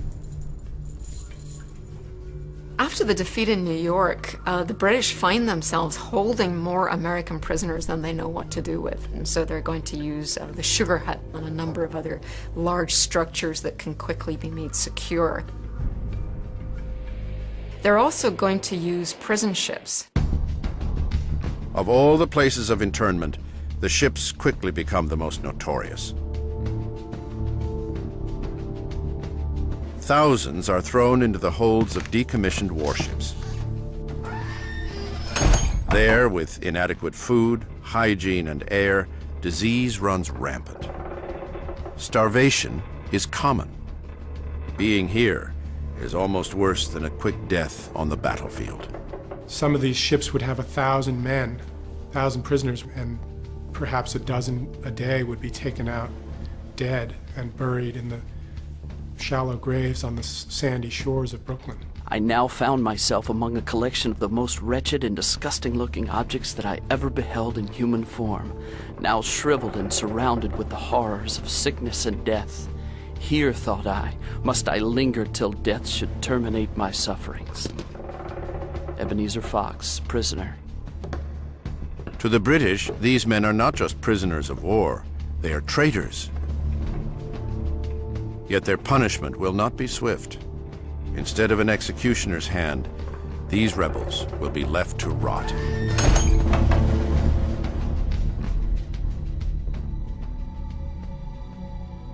Along Washington's retreat, there is no time for sympathy. No one knows what lies ahead for them. It is a minor consolation that they have become experts in at least one aspect of the military. I can only say that no lads ever showed greater activity in retreating than we have. Our soldiers are the best fellows in the world at this business. Colonel Samuel Webb, Continental Officer. With retreat comes more recrimination, this time from within Washington's own ranks. General Charles Lee is among those who revel in Washington's failures and secretly scheme against him. In late November of 1776, Lee steps up his campaign for the commander's job. Like Washington, Lee is ambitious for glory, but their similarities end there. Where George Washington has a famous grace, Charles Lee has an infamous coarseness. He was a slob. He didn't wash. He always had a pack of dogs going everywhere with him. He consorted with low women. He was not a gentleman. A corporal's wife would be his preference. Yet as a general, his prowess is undeniable, even intimidating. He had, after all, learned his skills in the best army in the world, the British.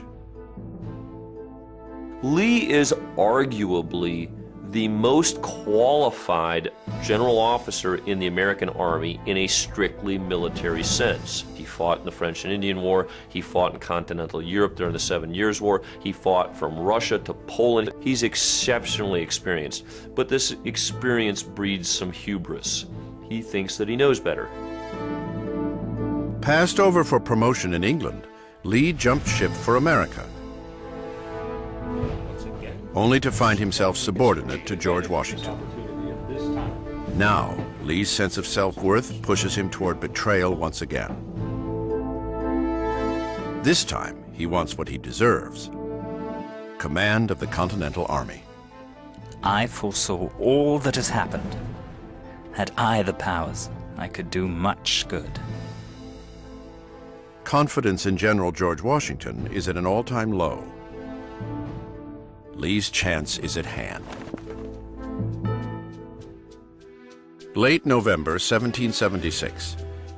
The two generals now lead regiments in separate retreats. Washington through the center of New Jersey with the main army. Lee north with a regiment of 4,000. As they move, Lee corresponds with all those who might be sympathetic to his personal cause. These include a once faithful adjutant to Washington, a certain Colonel Joseph Reed. Dear General Lee, I do not mean to flatter or praise you at the expense of any other, but I do confess it is entirely owing to you that this army is not totally cut off. Reed, too, encourages a change in leadership. We are in an awful and alarming situation. I think yourself and some others should go to Congress to form the plan of the new army. Joseph Reed. Charles Lee has just such ambitions, and lets many in Congress and the Army know it. Only George Washington himself remains unaware of the plot at hand. That is about to change. Washington, by accident, opened a letter from Charles Lee to Joseph Reed, and it was clear that the two men had been discussing Washington's fatal indecision of mind. My dear Reed, I lament with you that fatal indecision of mind, which in war is a much greater disqualification than stupidity, or even want of personal courage. Eternal defeat must attend the men of the best parts, if cursed with indecision. General Charles Lee. Washington's response was to write to Reed and say, I opened this by accident. I thought it was official business, and to just try to smooth it over. I think all of these moments really just highlight the extraordinary kind of equilibrium that he maintained. Washington lets it pass. But he can have no doubt that his own power is weakening. His errors in New York are becoming widely known, and those who once threw their support behind him, the Army, and the cause of independence are now compelled toward doubt. A sense of doom gathers across America. Washington is devastated by his defeats. This public relations disaster means that the people don't support the Army. They're back to maybe we should, maybe we shouldn't try a revolution. It is the opportunity the British have been waiting for. Into this vacuum of power and the flagging spirit for rebellion, they issue a proclamation. They offer leniency to those who pledge allegiance to the king. Those who will not shall be considered traitors. Every American had to choose. Do I support the patriots? Do I support the loyalists? Is there any neutral ground between them?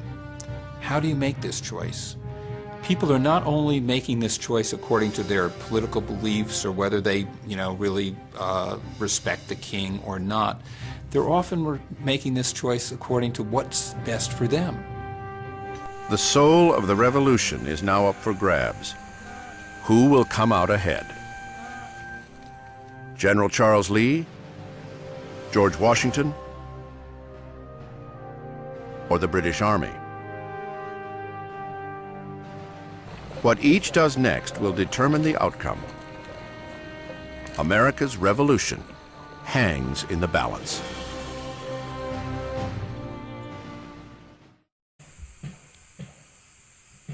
December 1776.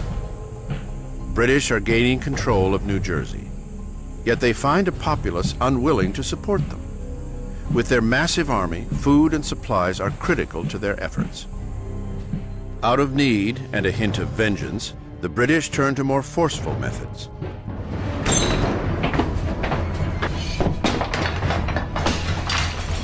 They take what they need by whatever means necessary.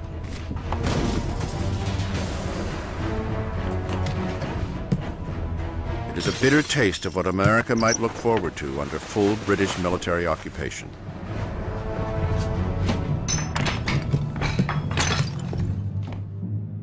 They have taken hogs, sheep, horses, and cows everywhere. Even children have been stripped of their clothes, In short, the abuse of the inhabitants is beyond description. Charles Wilson Peel, American soldier. Soon, the Hessian mercenaries join the fury, cutting their own path of plunder across the colony. Along with them, stories of brutality spread far and wide, allegations of torture, rape, and murder. Such acts become a rallying point around which to sway colonists against the British. Patriot newsprint quickly takes full advantage. They stripped them of their cash and clothes, poor creatures. Many of them died. The devil's not more cruel. It was a huge propaganda coup for the colonists, who were able to isolate a few incidents of Hessian brutality and atrocities and project that as par for the course. It helped muster more support for the revolution and demonstrated to the Americans the extreme lengths to which the British were willing to go to put down this insurrection. The British had aimed to bolster loyalty in New Jersey. Instead, their actions stir up an infuriated population.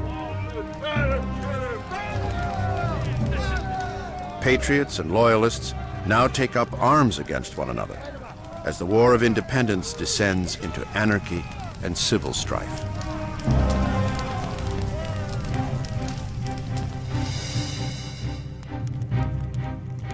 Washington can sense the mounting chaos. Both sides, loyalist and patriot, seem to have given up on the cause of the revolution. As Washington flees across New Jersey and people are unwilling to help him, he fully realizes that this revolution might be over. He's a commander-in-chief of an army that has shrunk drastically. He's on the run with the enemy on his heels. Congressmen write their wives and their friends letters saying that the game is just about up. They're fearful that this war is shortly going to be over. Washington turns his focus toward Philadelphia, around which he will try to build a defense. But General Charles Lee's troops are still 50 miles north. Without them, Washington's numbers are inadequate. Like it or not, he needs Lee. Lee has other plans, and they don't include helping Washington. He ignores the commander's almost daily pleas to rejoin the main army. December 1. Dear Sir, the enemy are advancing, and from information not to be doubted, mean to push to Philadelphia. I must entreat you to hasten your march as much as possible, or your arrival may be too late to answer any valuable purpose. General George Washington. Technically, Washington could have ordered Charles Lee to do what he wanted. Dear Sir, having wrote you fully both yesterday and today of my situation, you will readily agree that I have sufficient cause for my anxiety and to wish for your arrival as early as possible. Perhaps Washington thought that with a loose cannon like Lee, perhaps the best way was not force, but to cajole him into seeing things the same way. Friday the 13th, 1776.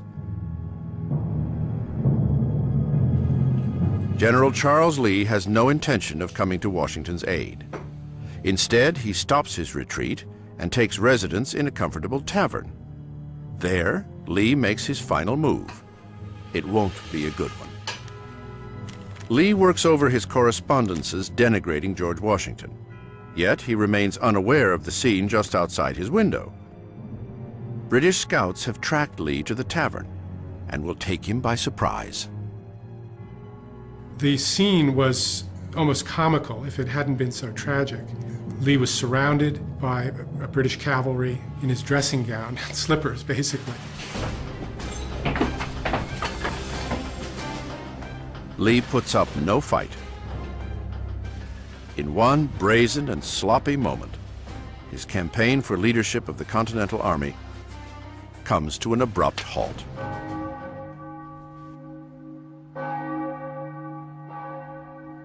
London celebrates the capture. The traitor Lee, some say, is the only rebel general they had cause to fear. Even the stock market goes up on the belief that this is the coup that will end the war. But Washington is not so easily fazed. A political rival out of the way, and his absent troops now marching toward him, Washington regains his sense of mission. His own officers, like General Nathanael Greene, take notice. His Excellency, George Washington, never appeared so much advantage as in the hour of distress. Again, it falls to Washington to turn the fortunes of the war, if it isn't too late. New Jersey is now a battlefield, not only for the two armies, but for the colonists themselves. Amidst the tension, citizens weigh their loyalties. Should they side with the fleeing Continentals or with the British occupiers, whose very presence has created fresh hostility in the colony? And this is what happens, right, when you put military men in the charge of what is also a delicate political operation. And in this respect, I think one has to be a little sympathetic to the British government. Putting down an anti-imperial, anti-colonial uprising is not something anyone had much experience with in the 18th century. As winter sets in, both sides retrench. The British occupy more of New Jersey by spreading smaller units throughout the territory. Washington, meanwhile, escapes into Pennsylvania, where he hopes to prevent an attack on Philadelphia, the seat of Congress. Mid-December 1776. The mood of despair has crept into his own soldiers as well. Many simply decide it is time to go home. Faith in the revolution is falling as fast as the temperature. It's been a wretched year for them. Conditions have been harsh. Smallpox has broken out in the army. That's in addition to the other camp diseases that ravage the army at regular intervals. Militarily, things have been disastrous. There's not a lot of incentive for them to stay. One man watches in horror. Thomas Paine had joined Washington's army as one of the Revolution's first war correspondents. Now, the young author of Common Sense, who helped spark independence only a year earlier, knows he must once again take up his pen. This time, he will not aim his words at the enemy, but directly at the hearts of American patriots. These are the times that try men's souls. The summer soldier and the sunshine patriot will, in this crisis, shrink from the service of his country. Thomas Paine.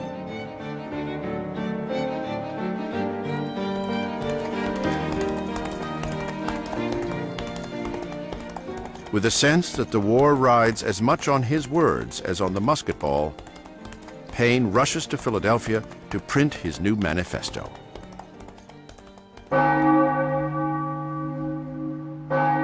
There, Paine finds his hometown in chaos.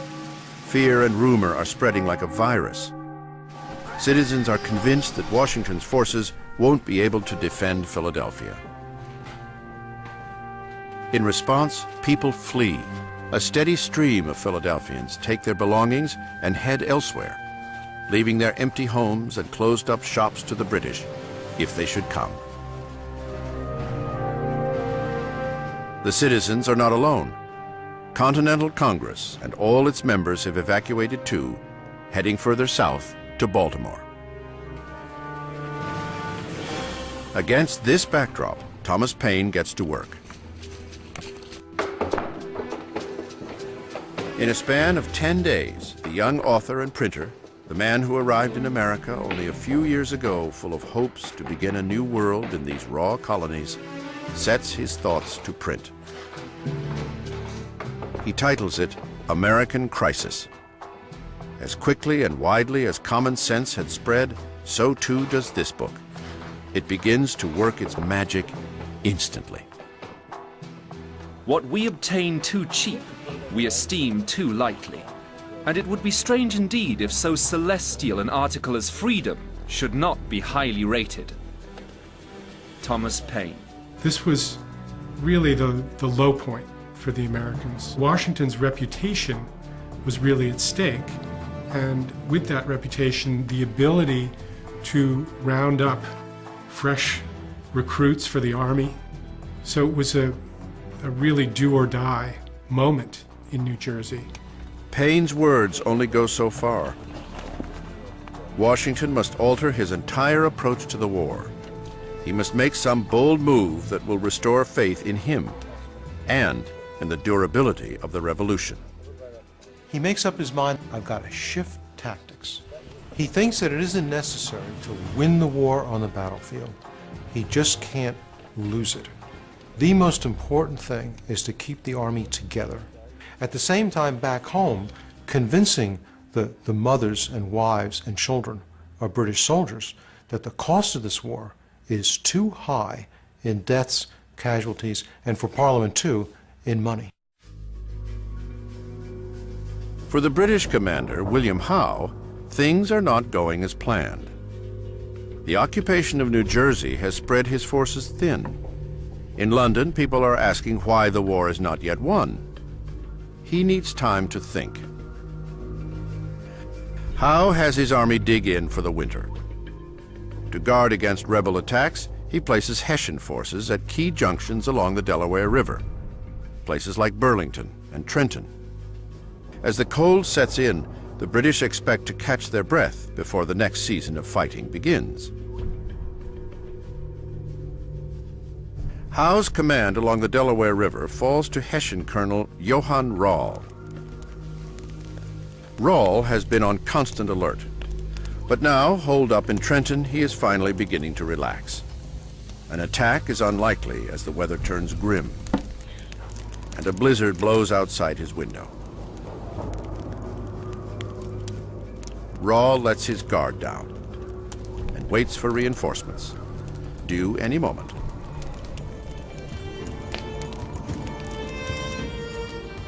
Christmas Eve, New Jersey.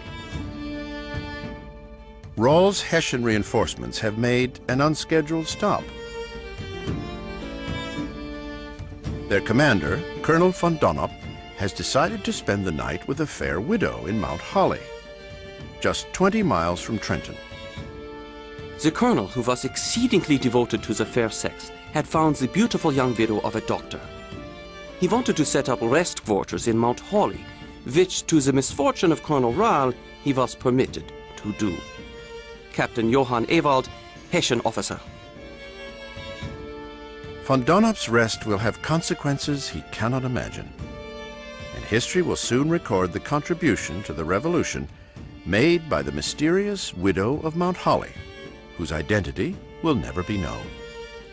Some believe she may have been Betsy Ross, the future creator of the American flag.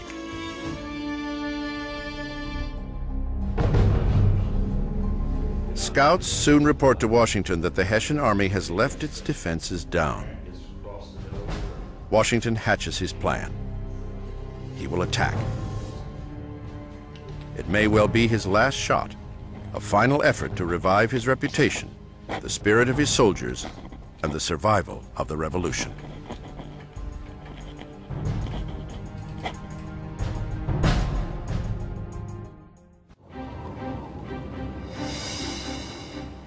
In the last cold days of 1776, Washington prepares his army for what may be the final gambit in the War of Independence. Few believe he can still be victorious. His own soldiers regularly leave the army as their commissions come up. An urgency creeps into everything and everyone. We are all of the opinion, my dear General, that delay is now equal to a total defeat. Some enterprise must be undertaken in our present circumstances, or we must give up the cause. Joseph Reed, Continental Officer. By the time Christmas of 1776 approaches, everything has bottomed out. His army has shrunk to only about 5,000 men. He's lost the support of a lot of the people, and all appears to be lost. It truly is a do-or-die situation. Washington makes a bold decision. He will strike the enemy at Trenton. On Christmas Day, Washington tells his army to prepare. After months of defeat and loss, they understand his purpose. The army will now take the offensive. They will be crossing the Delaware back to New Jersey. Shortly before departing, Washington has American Crisis read aloud.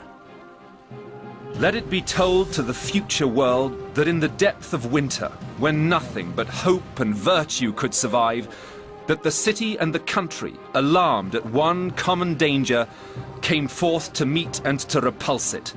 Time hath found us. Thomas Paine. It will be a monumental task. Washington's men must ford a near-frozen river in a blizzard and get across fast enough to take the enemy before dawn by surprise.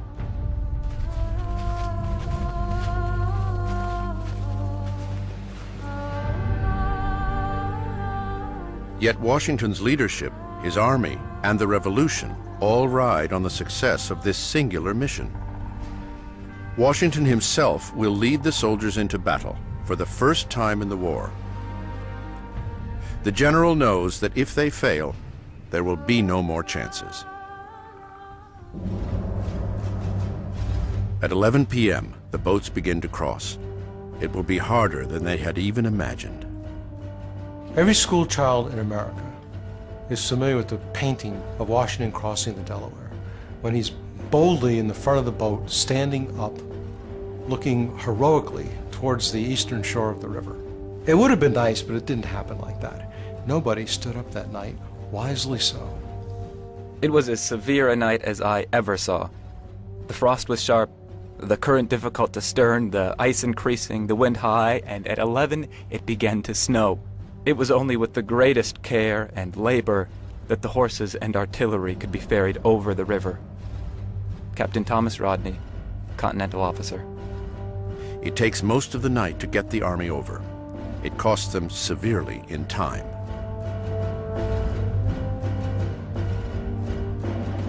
As dawn approaches, this surprise attack on the Hessian forces at Trenton grows nearly impossible. For a moment, Washington considers turning back.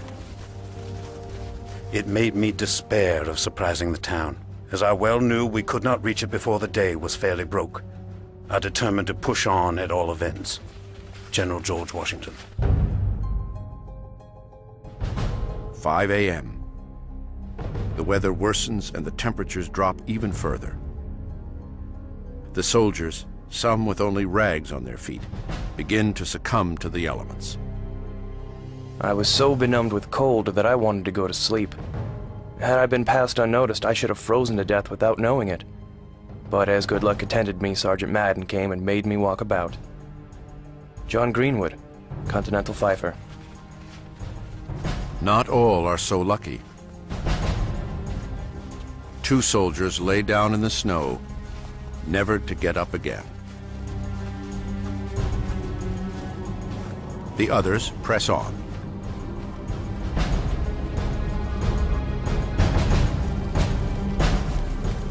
Everything now depends on speed and stealth.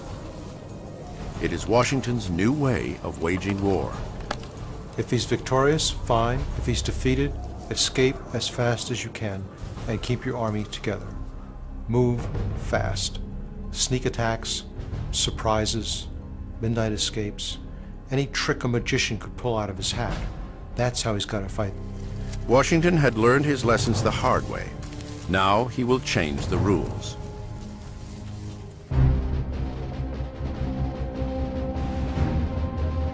In a swift move, he catches the Hessians off guard. It sets off a fierce battle.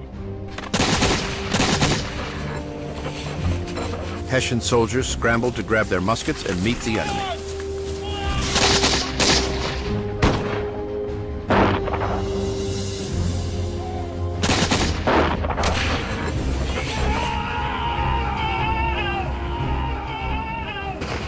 Colonel Rahl wakes up to a battle already underway.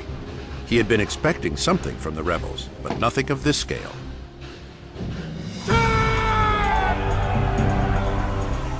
Nor is this the same army the Hessians once met in New York.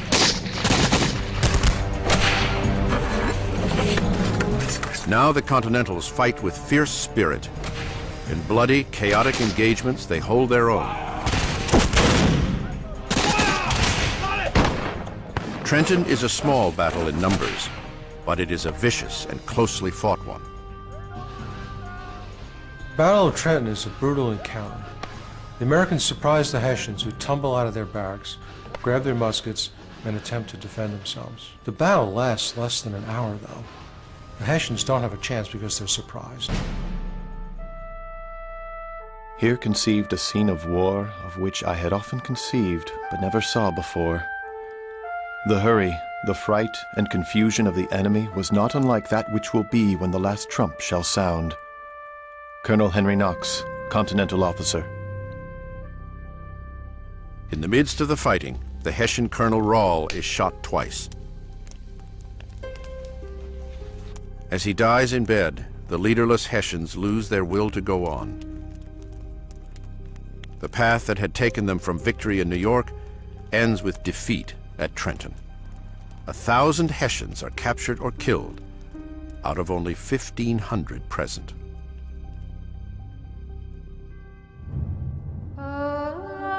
It is Washington's day. Trenton sends a resounding message.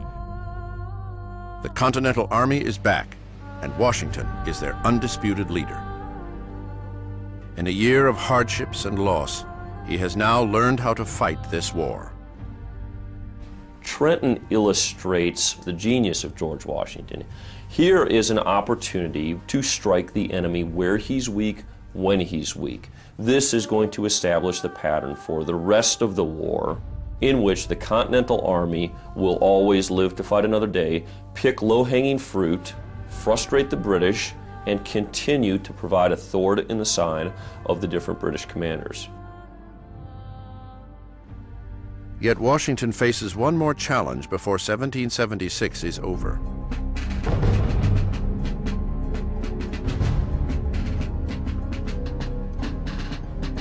December 31st marks the last day of many soldiers' commissions.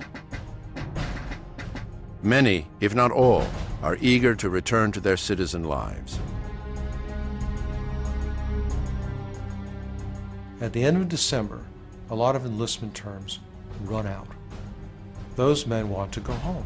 He goes back onto the field, and he tells them, as heartfelt as he can, that you've done everything that America could ask of you. You've risked your lives, you've been in fierce encounters, and now I'm asking you to do it just one more time. And he waits, and nobody moves. The men have given all they can. Now it is Washington's turn. To anyone who will re-enlist, Washington makes an offer of an additional $10 pay, more than a month's salary. My brave fellows, you have done all I have asked you to do, and more than could be reasonably expected. But your country is at stake. We know not how to spare you. General George Washington. And then one soldier grumbles, well, I might as well keep fighting. He steps forward. Then others follow him. And eventually a little bit more than half the men in the army stay for the $10. But he doesn't have the $10. Washington writes to Congress to request the emergency funds. For this trifling sum, the army holds together and grows as news of Trenton brings new recruits. At the very end of this dark year, Washington has revived the revolution. Through most of the fall, there have been a number of officers who thought they could do his job better than he could, and a number of members of Congress who thought the same. That changes after Trenton. That criticism evaporates, at least for a while. And it seems that the tide has turned. At least the army is going to continue to exist. And the army is the revolution. 1776, the year America is born, and a grueling test for the new nation. Liberty is embraced and then very nearly lost. Washington has saved the Revolution, but the biggest battles still lie ahead. With cautious optimism, a friend of George Washington writes him a New Year's card. The year 1776 is over. I am heartily glad of it, and hope neither you nor America will be plagued with such another.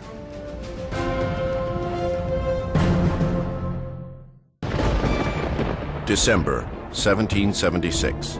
At a secret location along the French coast, a shipment is being prepared. Rifles, uniforms, gunpowder, and ammunition are crated and boarded, bound for America.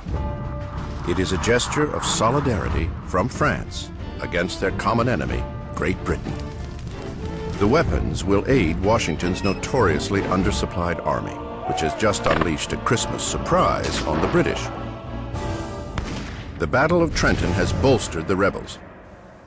But America needs more than supplies to turn the tide of war. What General George Washington really needs is money and a navy.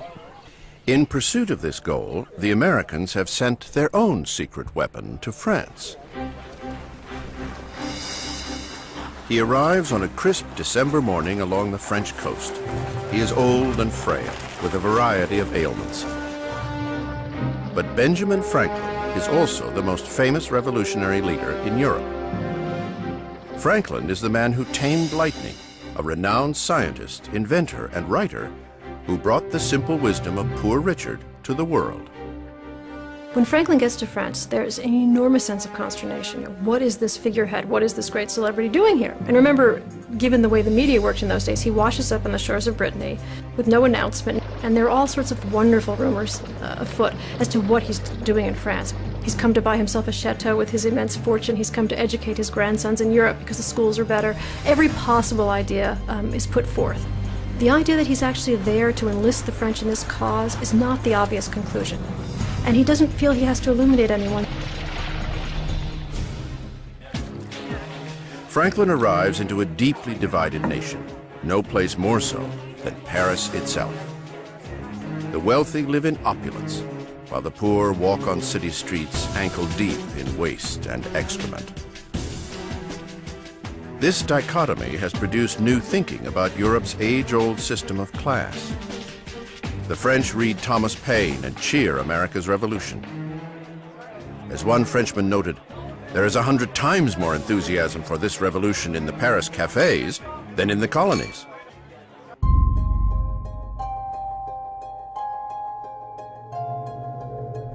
Franklin plays on this enthusiasm.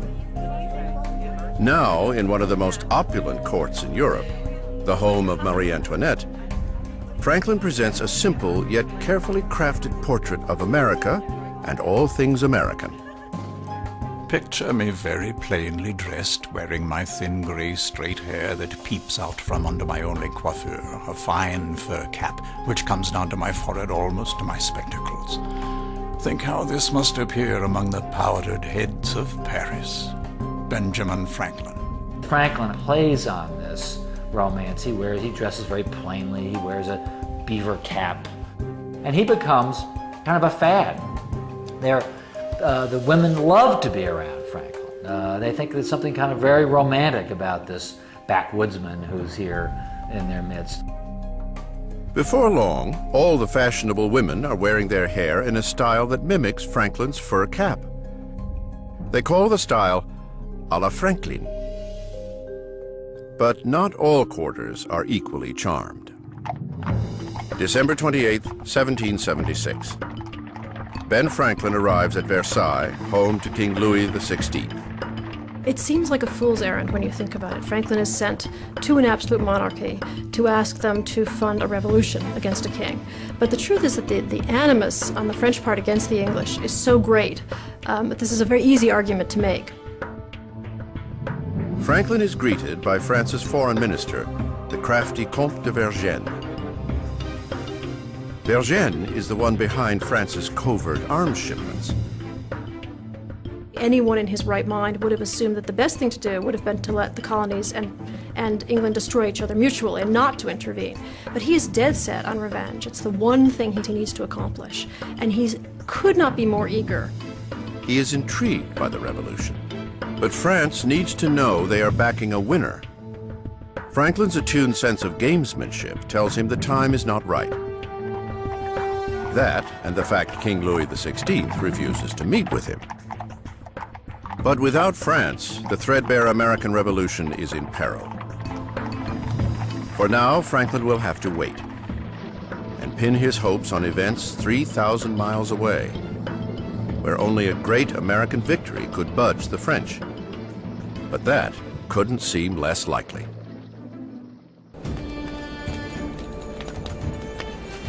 Back in New Jersey, the Continental Army is in bad shape.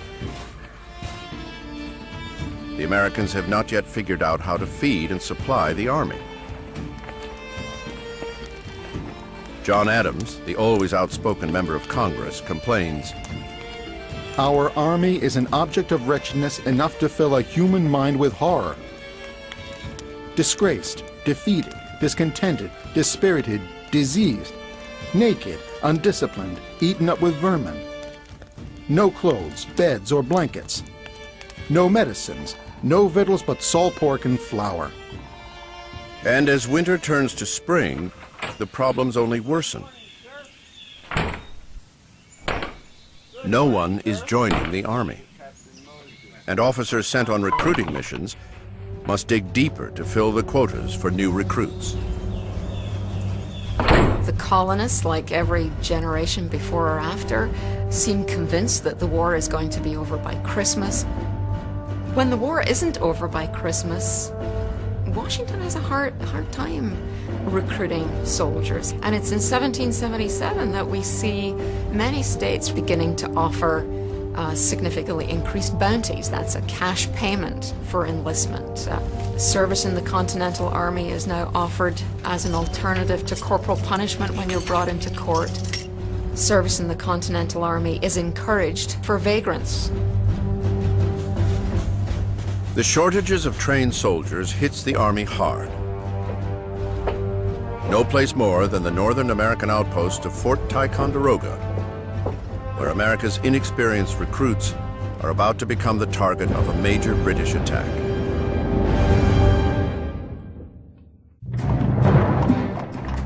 America's envoy in Paris, Benjamin Franklin, has made his first overtures to the French, an attempt to get the European power to join in the fight against their age-old enemy, England.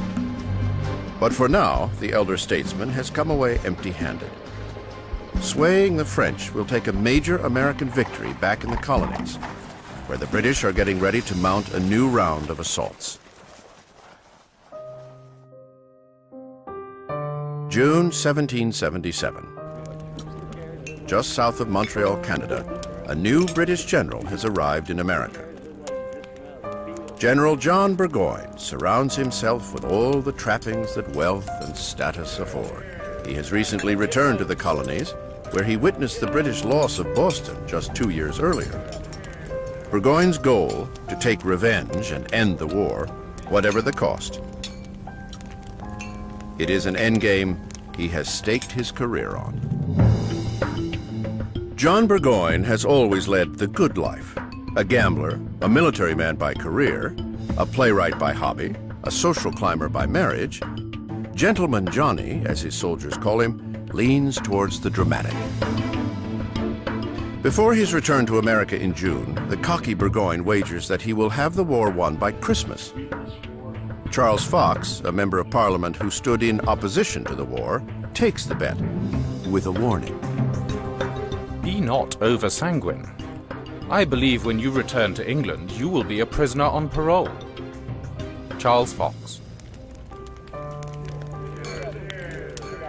As commander of Britain's northern forces, Burgoyne aims to take the Hudson River, the vital waterway that separates the northern colonies from the southern colonies. It's important to realize that in the 18th century, there are no bridges across this river. There are only a limited number of crossing points. If you control those points, you control key terrain, and you are able to sever the lines of communication that the colonists are able to use to coordinate their actions between Boston and Philadelphia, and certainly prohibit the transfer of troops from one side of the river to the other.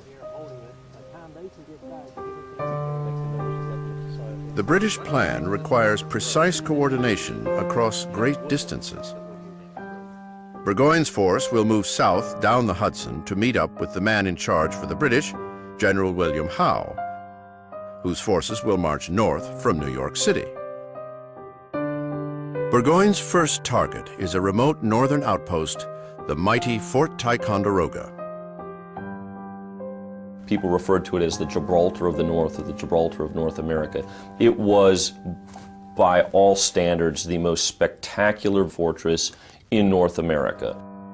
Angled bastions, very defensible, and it sits astride this very, very strategic water corridor.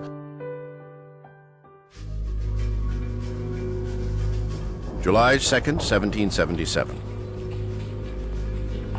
General Burgoyne's force of 8,000 descends upon Fort Ticonderoga. The undermanned Americans are at a mighty disadvantage. Just 2,500 Continentals guard the fort.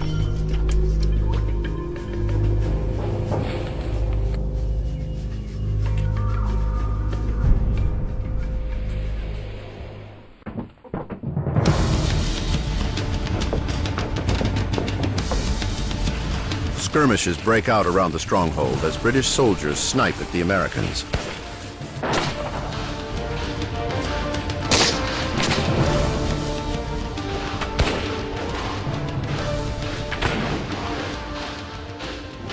But taking the fort will require a strategic advantage. Fort Ticonderoga sits on a peninsula surrounded by 3 mountains, but the lean American forces can only defend 2 of them. The steepest and most formidable, the aptly named Mount Defiance, is left unprotected. But from its ridge, artillery has an easy shot into the fort. It is the weak spot that Burgoyne will exploit. July 5th. Burgoyne dispatches a unit to the west side of Mount Defiance. Their mission? To drag their cannon to the top. It is a treacherous climb, but out of sight of the Americans. By noon, they crest the ridge and position themselves for a clear shot into the fort. With one move, Burgoyne puts the Americans in an indefensible position. And without firing their cannon once, leave the outmaneuvered Americans no choice but to retreat. It is an easy win for Burgoyne, and bolsters his belief that the campaign to take the Hudson River will be a simple one.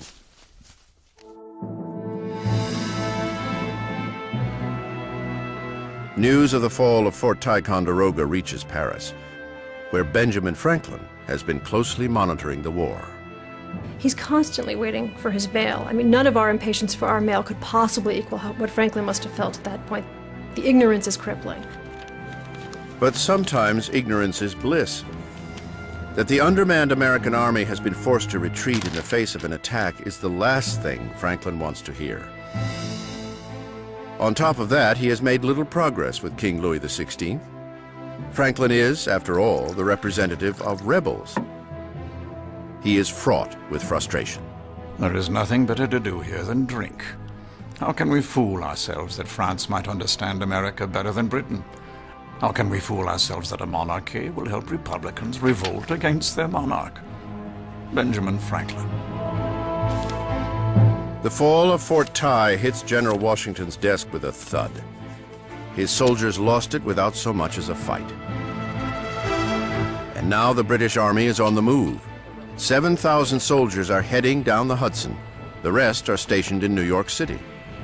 Washington flounders and begins moving his troops up and down the river, hedging his bet against where the Redcoats might attack next. General Washington may be conflicted, but so too are the British. Their commander, William Howe, has gathered up his 13,000 troops and set sail from New York City. Destination, unknown. Howe is torn. He is expected to move up the Hudson to aid Burgoyne. But he can't escape his own designs, a fixation on conquering Philadelphia, the rebel capital. His decision, when it comes, will change the course of the war. The mighty Fort Ticonderoga, the gateway to the Hudson River Valley, has fallen to the British without so much as a shot fired. It is another defeat for the undermanned Continental Army and is an ominous start to the summer of 1777. Across the ocean in France, Benjamin Franklin's waiting game continues. Franklin is biding his time, looking for news from America, some victory that would open the gates to Versailles, would convince the French to join the war. But he keeps his intentions to himself. It is a secrecy that breeds intrigue. For the first year that he's there, there's a real question. Is he here because he's running away from the American Revolution? Is he here to undermine it, or is he here to underwrite it? Desperate to find out more, both France and England surround Franklin with spies. It turns out, in retrospect, that his own secretary was a spy, and that anything that crossed Franklin's desk was sent back within the week via a little bottle sunk beneath a tree in the Tuileries to the British government. And those dispatches arrived regularly 72 hours later. Because of the espionage, Franklin realized the only way he could keep a secret was to keep it to himself. And he's very, very closed-mouthed, plays his cards very close to the chest.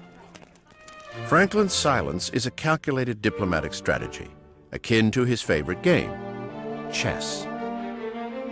Life is a kind of chess in which we have points to gain and competitors to contend with. By playing at chess, we learn not to make our moves too hastily. Benjamin Franklin. Franklin follows his own advice too well for some. But he knows the time will come when he finally gets to play his next move.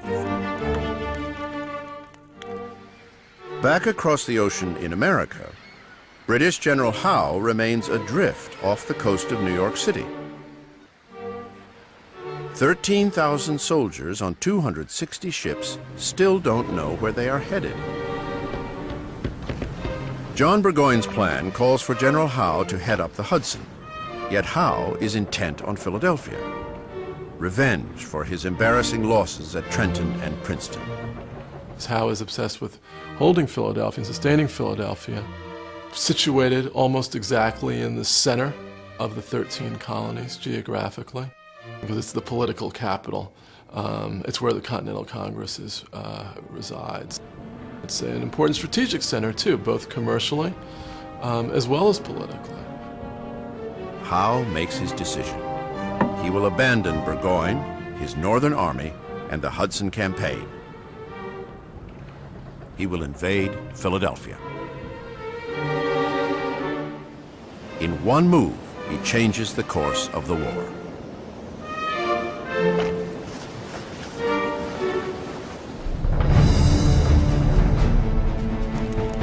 August 22nd, 1777, Hartsville, Pennsylvania. American scouts bring word to Washington that Howe's fleet has entered the Chesapeake Bay. Their target is now clear. They are headed for the rebel capital. Washington immediately sets his army in motion, marching south through Philadelphia. 3 days later, the British land at Elk Point, Maryland, and begin their northward march. The two armies are now on a collision course. September 11th, 1777, Chadds Ford, Pennsylvania. Washington positions his forces along the banks of a tributary called Brandywine Creek. It is here that he will make his stand against the advancing British. Brandywine Creek is the perfect place for a defense. There are only a few crossings along this stretch where troops can be transported from bank to bank, and Washington has them covered. By 7 a.m., the British reach the banks directly across the river from the main force of the Americans. Musket and artillery fire erupt between the two armies. 25,000 soldiers will clash on this day. The battle, intense and bloody. In the thick of the fighting, the Continental Army makes an alarming discovery. The weapons sent secretly by France months earlier have only now arrived, and many of them aren't working. Some of the muskets are fitted with the wrong cartridges. Others have shot of the wrong size. It renders them unusable. On the opposing side, the British are trying out a new and improved rifle. Captain Patrick Ferguson, a skilled marksman, is the inventor. The new weapon is lighter, has a longer range, and in Ferguson's expert hands is deadly accurate. During the fighting, the captain gets a high-ranking officer in his sights. But killing involves more than aim. On the 18th century field of battle, there is also the matter of honor. The American Revolution occurs during what some historians term the Age of Limited Warfare. These professional military officers, who deemed themselves professionals, did not think that it was gentlemanly nor honorable to intentionally lay low an enemy officer. It's an easy shot, but Ferguson passes it up. His decision possibly changes history. The man at the end of his barrel was, evidence suggests, George Washington himself. 4 o'clock strikes on the field at Brandywine. The Continental Army has successfully held off the British advances for 8 hours. But all of that is about to change. What Washington doesn't know is that his main force has only been engaging half of Howe's army. The other half has been sent on a day-long march to the west, around the American defenses, and is now headed for a surprise attack from behind. It is the same tactic the British used at the Battle of Long Island, and once again, Washington is surprised by the maneuver. Having outflanked the Americans, the battle quickly becomes a rout.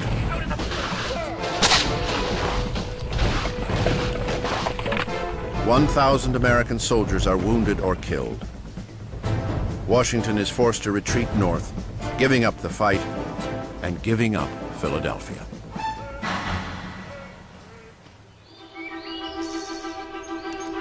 Six weeks later, the news reaches America's emissary to France, Benjamin Franklin.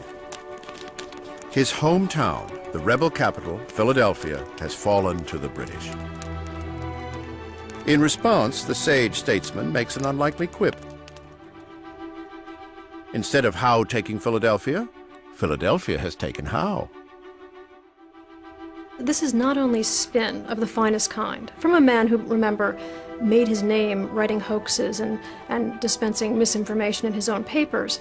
He knows his job, and his job is essentially to make it appear to the Europeans, and particularly to the French, that the American cause is a viable one, and moreover, that the Americans can win this contest. Those are all of them, at that point, fictions. Franklin, as shrewd in his diplomacy as he is in his chess, will have to wait yet again. The unanswered question is whether the French will support America in its next move. Monsieur Franklin, in France, we do not take kings so. Madame de Bourbon, French Duchess. Ah, madame, we do in America.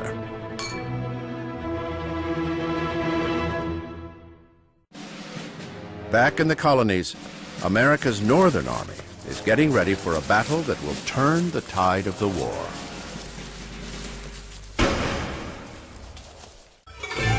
September 11th, 1777. Washington's army takes on the British at Brandywine Creek. 25,000 soldiers clash, but the Americans are outflanked by their enemy. It is another rout for the British, as the rebel capital Philadelphia falls into enemy hands. But British General Howe's decision to take Philadelphia has meant abandoning his northern army.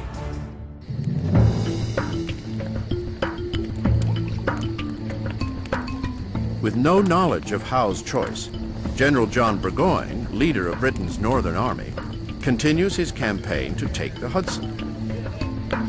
And the gentleman general makes sure he travels in style. 30 carts of food, clothing, and liquor take the edge off a campaign through the rugged terrain of upstate New York. Tonight, he is confident and in good cheer. Burgoyne has enlisted help in his campaign, a secret weapon that he believes will give him the upper hand. 500 Native Americans from the League of the Iroquois have joined Burgoyne's army. They will serve as guides to the British, helping them navigate the northern frontier. The Indians were not really interested in theories of monarchy versus democracy. The Indians were playing it according to how is this going to play for us? Which side is going to be most likely to grant us our sovereignty? Who is our greatest friend, and conversely, who is our biggest threat? Each Indian nation has to make a choice. Virtually none are able to remain neutral. Most, overwhelmingly, they side with the British. For the Native Americans, it is a marriage of convenience. A British victory is their best hope for protecting their lands against the westward-pushing American colonists. Burgoyne partakes in the ancient practice of sharing a peace pipe, but he wants the Indians to attack the Americans without mercy, and wastes no time broadcasting his objective, issuing a proclamation to the inhabitants of New England, a warning to all who stand in his way. I have but give stretch to the Indian forces under my direction, and they amount to thousands to overtake the hardened enemies of Great Britain wherever they may lurk. The messengers of justice and of wrath await them. General John Burgoyne. Burgoyne's proclamation is a fateful decision. July 27th, 1777, Western Vermont. Two braves capture a woman by the name of Jane McCrae. There is a struggle, a fight. A shot is fired. Jane McCrae dies, but it is unclear who killed her. There are varying versions of this story, and some contend that in fact she was killed by militiamen firing on the Indians in an attempt to rescue her. However she actually met her fate, this is one of those sort of events that's prone to being manipulated for propaganda purposes. The story spreads through the colonies with lightning speed and becomes fodder for brutal anti-Indian propaganda of the highest order. It is written that bloodthirsty Indians have killed a white woman, and Burgoyne is held accountable. Back in the British camp, the scalp of Jane McCrae is presented to Burgoyne, who receives it with disgust, even though he is the one who ordered the raids. The savages, having scalped a young lady, their prisoner, fills me with horror. I would rather put my commission in the fire than serve a day if I could suppose government would blame me for such strong acts, such unheard barbarities. But Burgoyne's reaction is too little, too late. The killing of McCrae becomes a call to arms. Militia grab their muskets and head to the Hudson Valley and begin to pour into Continental camps. For General Horatio Gates, who arrived on Washington's orders in August to take over as leader of America's Northern Army, it is the boost he has been waiting for. Gates is a proud, albeit disheveled man who comes from a clouded past. Born in Britain to a servant mother, he is rumored to be a bastard son. America has given him an escape from the rigid class structure of Europe.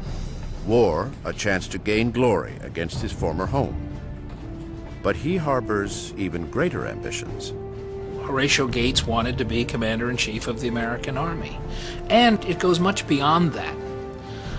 Whoever was the victorious leader of the revolutionaries would emerge as the leader of a new nation. There had to be a new ruler, some new kind of ruler. No one had decided what yet. I think he might have been that ambitious and that foolish.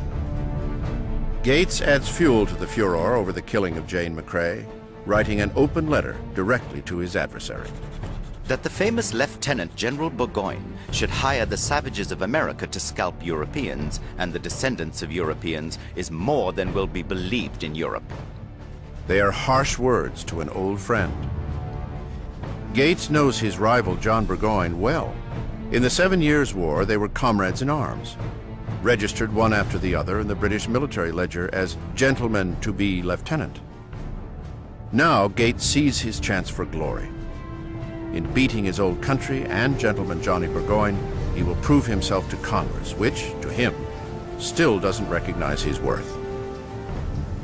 Gates orders his army to a position where he knows the British will have to pass, just south of a region of New York called Saratoga.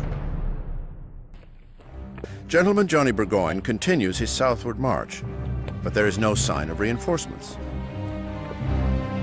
Burgoyne has made a fateful decision to press forward rather than wait for news from Howe. Clues as to what lies ahead are all around him.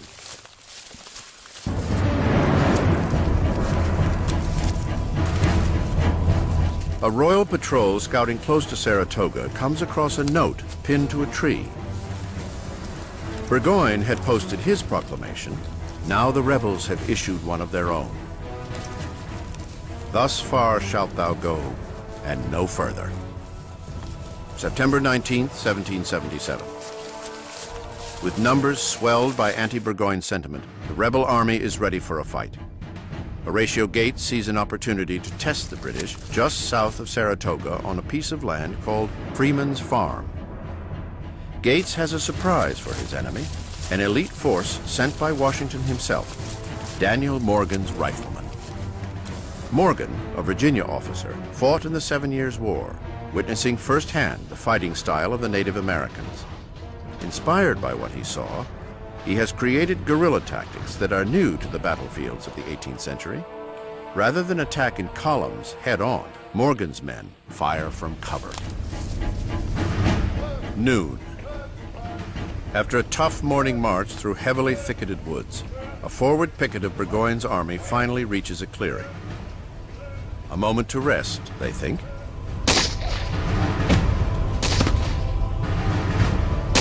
But Morgan's men are waiting. Fire rains down with deadly accuracy. All but one British officer is killed or wounded in the first assault. The ambush is followed by bloody skirmishes, the battle swinging back and forth through the afternoon. Until finally, at 4 o'clock, having inflicted their damage, the Americans fall back.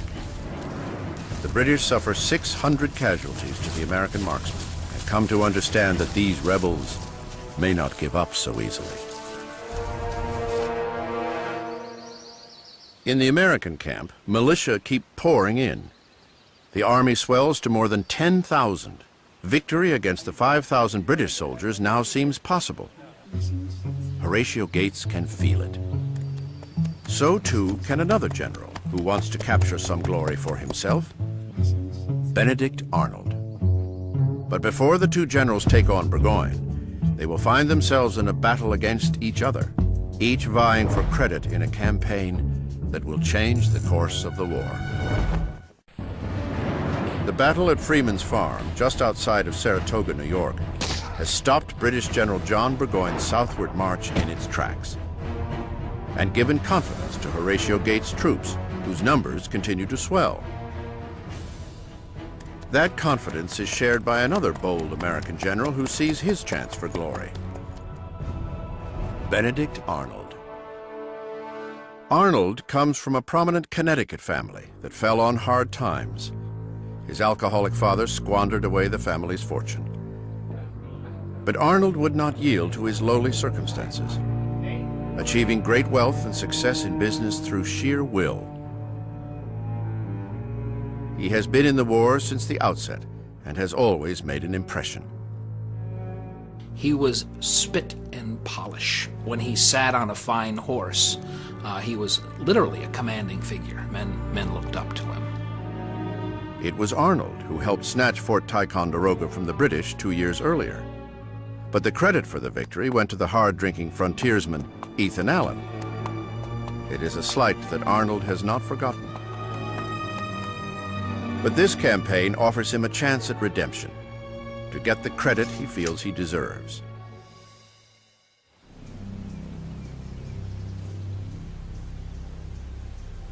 Meanwhile, around Saratoga, New York, the two armies wait, just miles away from each other.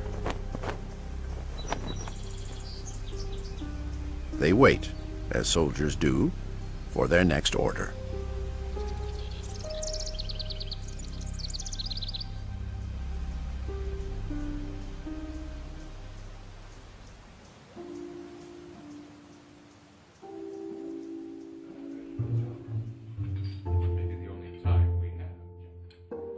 In the American camp, Gates and Arnold talk strategy over a meal of ox heart.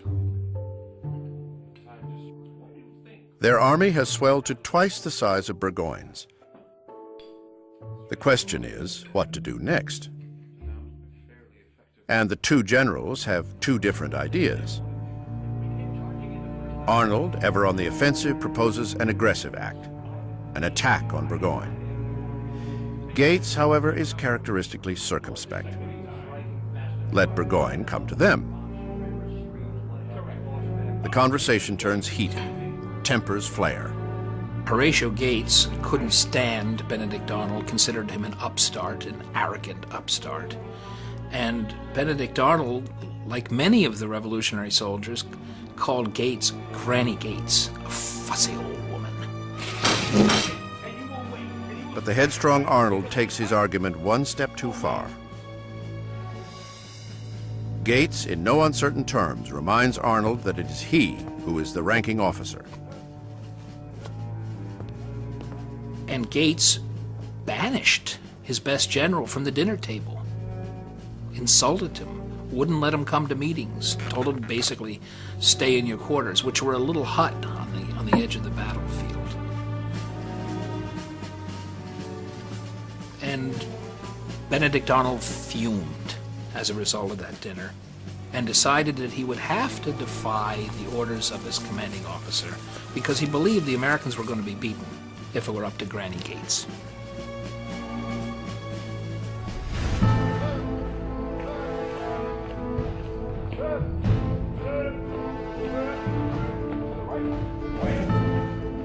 In the British camp, General John Burgoyne is filled with frustration. News has finally arrived from Howe. There will be no reinforcements coming from the south.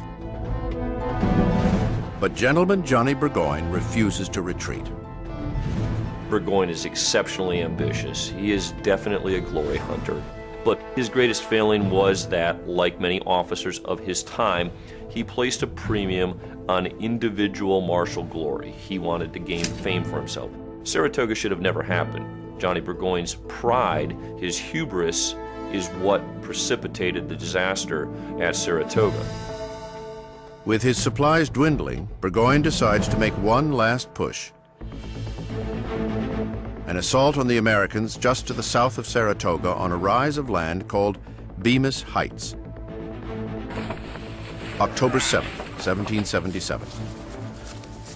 Burgoyne sends a reconnaissance force of 1,500 towards the American lines. Gates sets 2,400 of his men out to meet the British. It is the final engagement of the Battle of Saratoga. On the field, Benedict Arnold, in defiance of Gates' orders, leads the charge against the Royals. Arnold employed snipers. He got riflemen, highly accurate, put them up in trees like snipers, not down in red uniforms with white stripes that you could sight. Arnold fought like an Indian, from cover with camouflage, surprise attacks. It was a new kind of warfare, and the British didn't adapt to it. Through the smoke of battle, Arnold spots an opportunity he can't ignore. British General Simon Fraser seems to be single-handedly rallying the troops. Arnold makes a snap decision that changes the course of the fight. He orders his men to target the British officer. 1 month earlier, George Washington may have been spared assassination at the Battle of Brandywine. But at Saratoga, British officers are offered no such favor. It takes 3 shots that take down his adversary. With Fraser removed from the battle, the life seems to disappear from the British soldiers, who begin to retreat under the pressure of Arnold's advance. But not before taking a well-placed shot of their own. Benedict Arnold takes a bullet to the leg and barely survives being crushed by his horse. When the battle was over, his second-in-command said, "Sir, where are you hit?" And Arnold said, "It's my leg. I wish it had been my heart." And I do too. I wish it had been in his heart, because if he had died at that moment, he would have been the great hero of the Revolution. With Arnold's leadership, the British attack is repelled and the campaign to take the Hudson comes to an end. Yet it is Horatio Gates who will take the credit for the victory. Gates doesn't mention Arnold in his dispatches and garners all the glory for himself. The people and the press hailed Gates as the new American hero. In fact, the hero of the battle was Benedict Arnold.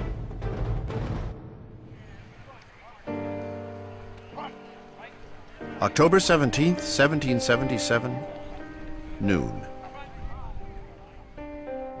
Two generals meet each other on a field of surrender.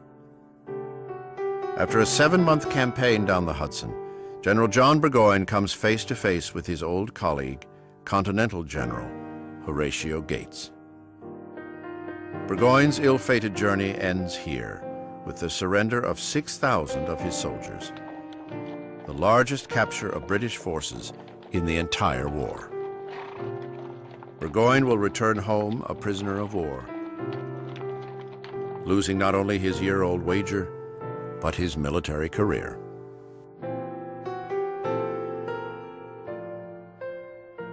General William Howe, who delivered Philadelphia to the British with the best of intentions, has had enough. No one in Britain is celebrating the capture of Philadelphia. Instead, they blame Howe for not coming to Burgoyne's aid. Just 5 days after the surrender at Saratoga, Howe prepares his resignation to return home, leaving behind the rebels and the war that should have ended long ago. Across the Atlantic, America's envoy to France, Benjamin Franklin, receives the news. The victory at Saratoga has changed the war and changed the world. I don't think anyone was as surprised by the news of Saratoga as Franklin. There had been nothing but bad news from the colonies. It's fair to say certainly that he is waiting for something like this. Saratoga is certainly the thing which finally puts him in a position to be able to sign the deal with the French. Benjamin Franklin has played his game perfectly. Now, the next move is his. He dons his old blue velvet suit, the same one he wore 3 years ago on the fateful day the British ministry all but accused him of treason. He wears it again, at last, to Versailles and a meeting with the French leadership. The news of victory at Saratoga is exactly what France's King Louis XVI wants to hear. He pledges his army, and more importantly, his navy, to the American cause. It amounts to a declaration of war between France and England. The American Revolution, which started as a far-off colonial uprising, is now a world war. They might be celebrating in Paris, but as the winter of 1777 takes hold, General Washington has less to be joyous about. Horatio Gates's anointment as the hero of Saratoga again raises questions over who should be in charge of this army. Philadelphia, New York, and large parts of the colonies remain in British hands. Washington must turn his army and his leadership around, for the biggest battles still lie ahead. December 17th, 1777, White Marsh, Pennsylvania. A battered Continental Army, or what remains of it, marches north through the driving snow in search of winter quarters. The year's campaigns have taken a heavy toll on the soldiers. Their clothes are tattered, their spirits down. The Commander-in-Chief, George Washington, is feeling the strain as well. 3 months earlier, another American general, Horatio Gates, catapulted himself onto the national scene by defeating the British at Saratoga, New York. The victory has given America a new war hero, one with boundless ambition. Horatio Gates wanted to be Commander-in-Chief of the American Army. And it goes much beyond that. Whoever was the victorious leader of the revolutionaries would emerge as the leader of a new nation. At the same time that Horatio Gates's stock is on the rise, Washington's is in free fall. At Brandywine, Pennsylvania, the Americans fought the largest engagement of the war so far, and Washington suffered one of his worst losses. 1,000 American soldiers are wounded or killed, and Washington is forced to retreat north into New Jersey. The victory at Brandywine gives the British the prize they were after, the rebel capital, Philadelphia. Independence Hall, the seat of rebel power, now sits empty, a burning reminder of Washington's failures.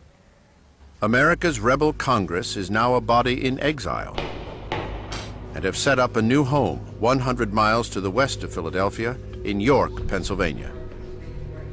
In the chamber, there are murmurings that George Washington is weak-willed, that the general's poor judgment keeps the Americans from defeating the British.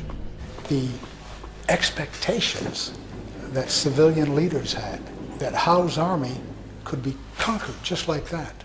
There were doubters and carping and criticism and Monday morning quarterbacking against what he had done.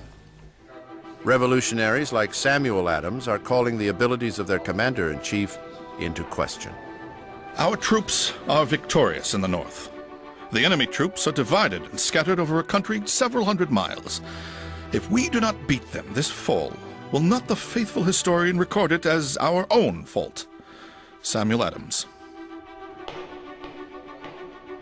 Congress takes action and names Horatio Gates to head the newly created Board of War, a position that gives him a say in American military strategy. This is the low point of George Washington's professional life. Congress begins to lose confidence in him. Gates' followers are pumping up Gates, and the idea is then broached that Gates ought to be the commander-in-chief. But now, Washington, knowing that he's seen as weak, must win big soon to solidify that command.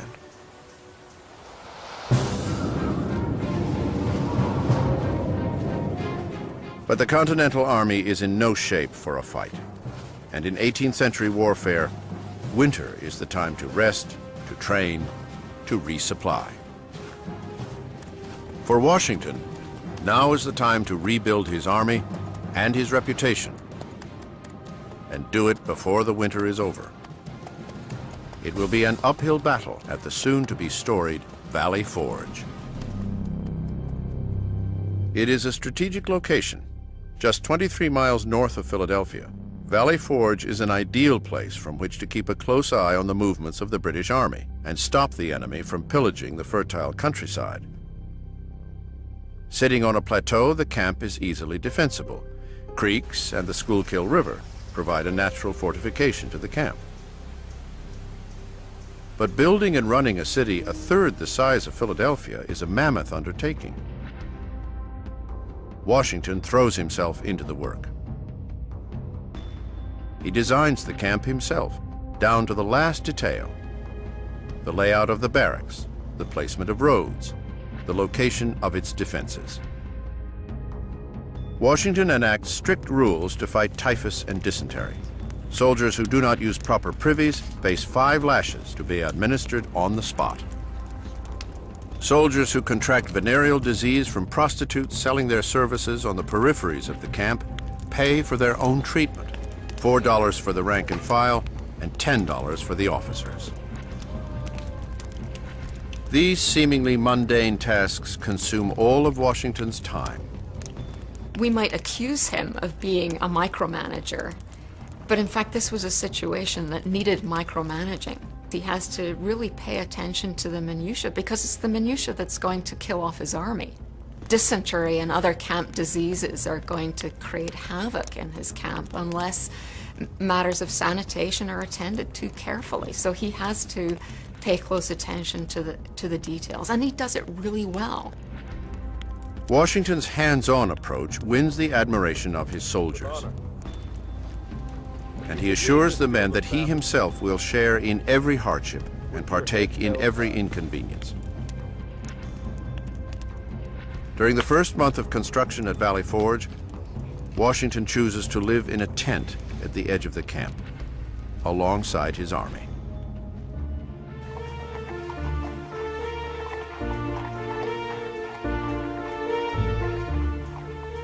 Life in Philadelphia, however, stands in stark contrast. For the British, the winter break from the war brings a return to the creature comforts that status affords. The British Army is very warm and comfortable wherever they want to be, whether it's New York or Philadelphia. They have no problems. Their problem is deciding which tavern to drink at night. The British may have lost at Saratoga, but they hold the rebel capital and are savoring it for all it is worth. Evenings are filled by social gatherings, and each Thursday there is a ball where Philadelphia's high society loyalists mingle with the British officer class. Back at Valley Forge, the temperature hovers around freezing, and many of the soldiers are forced to wrap their feet in rags for lack of shoes. But the men make do, fighting off the cold by playing cards, mending their clothes, and learning new drills. For soldiers like Joseph Hodgkins, a 34-year-old cobbler from Massachusetts, letters from home are a bittersweet reminder of what has been left behind. My dear, I have looked for you till I know not how to look any longer. Monday afternoon I was very low in spirits, almost despair of your coming home. Brother Perkins and sister send their love to you. Your most affectionate companion till death, Sarah.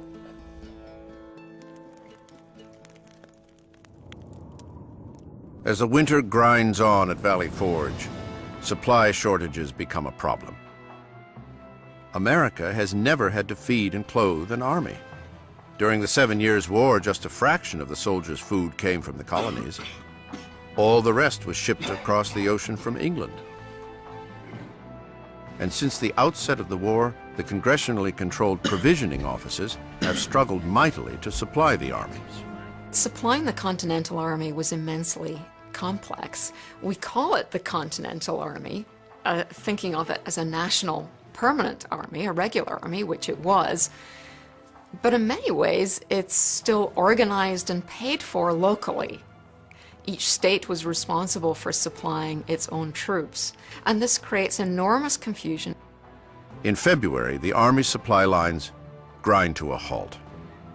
The staple diet for the soldiers becomes fire cakes, a meager meal made of flour mixed with water into an unappetizing paste that is cooked over an open fire. It is a far cry from the promised daily ration of a pound of beef and a pound of bread. Washington is all too aware of the hardships faced by his soldiers. With his army facing starvation, he throws himself into a writing frenzy, petitioning the states for more food and clothing, pleading to Congress for more power to oversee the supply offices, and imploring local officials to send more aid. But for all his efforts, relief is slow in coming. Washington will need help to turn his army back into a fighting force. And it will come from a most unlikely source. A new arrival in camp, a Prussian, who goes by the name of Frederick William Augustus Heinrich Ferdinand, Baron von Steuben.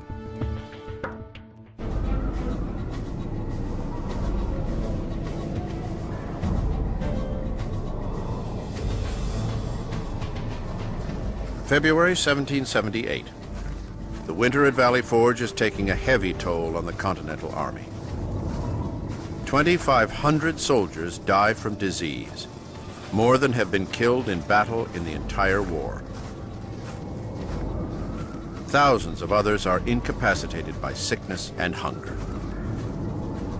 Washington has done his best to hold his army together, but is still under pressure from Congress to mount a successful spring campaign and take back Philadelphia from the British.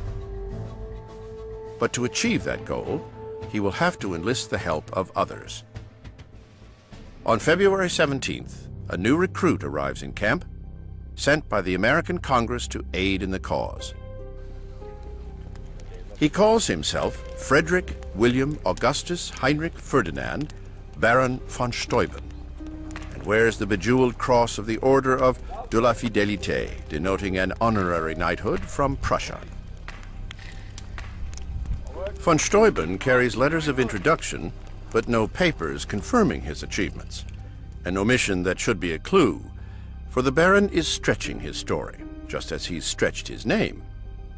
He has never risen higher than the rank of captain, and he has been turned down for service by the French, Spanish, and German armies.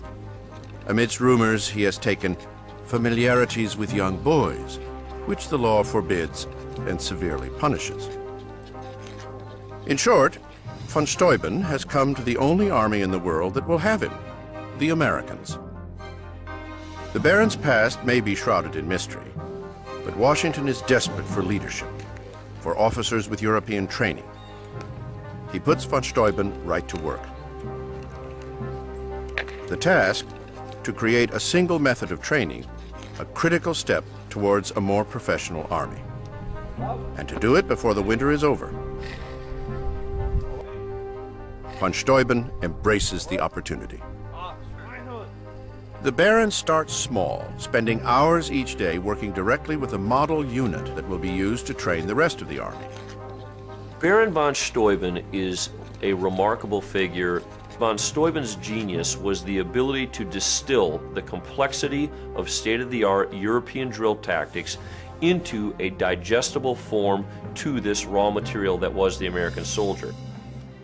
They are tactics that are new to Washington and his army, tactics learned during the Baron's service in the Prussian army. But he makes an important adjustment in the way he teaches them.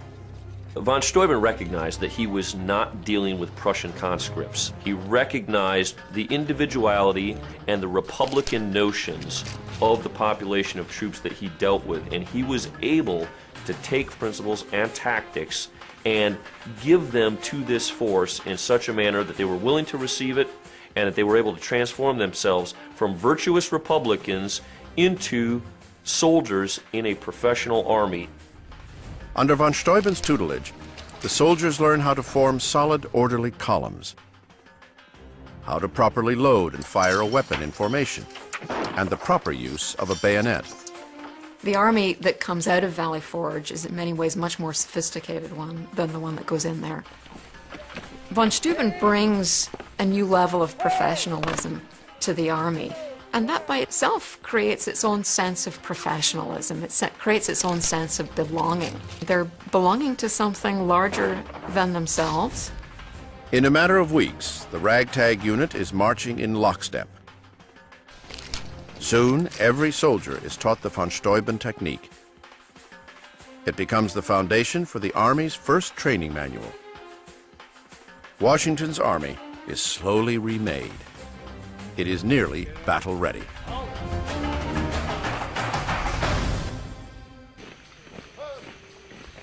In March, spring finally comes to Valley Forge. The dark months of winter begin to fade away. Yet food shortages have been a recurring problem. For the young General Nathaniel Greene, watching his army go hungry is more than he can bear. At 35, the formidable Greene is a rising star in the army, even though he is an unlikely soldier. Born in Rhode Island, Greene is a successful merchant from a devout Quaker family that loathes war. But he is ambitious and fiercely loyal.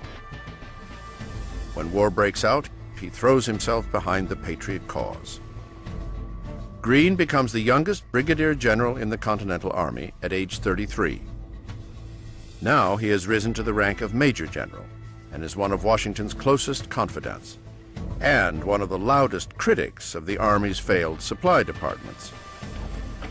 The Quartermaster General, Commissary General, and Clothier General departments are in such a wretched condition that unless there are some very good alterations in those departments, it will be impossible to prosecute another campaign.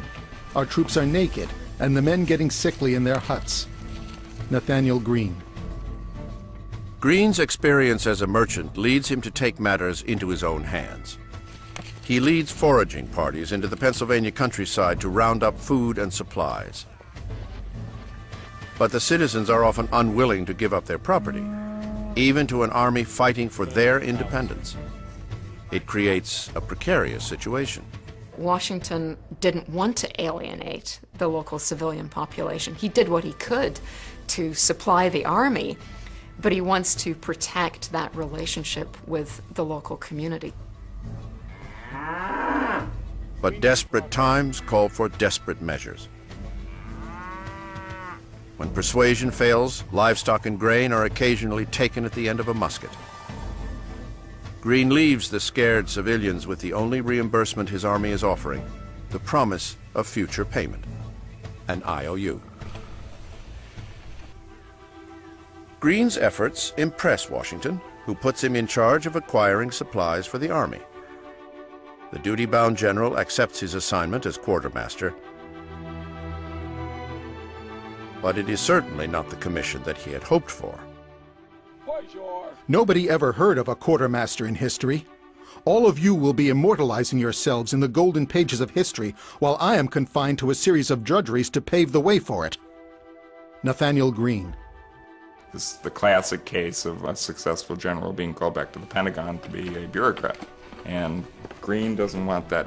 But on the other hand, it's a sense of Puritan guilt. It's a sense of sacrificing what's good for you, what's good for your country. Greene dispatches foraging parties far and wide, south into Virginia, to the eastern shore of Maryland, and north into New Jersey, rebuilding the supply lines for the army. The efforts of Baron von Steuben and Greene over the winter at Valley Forge have given Washington confidence that he has an army that is now ready to take the fight to the British. Meanwhile, an ocean away, a bold American is pushing the war to a new and unlikely front, the shores of England itself.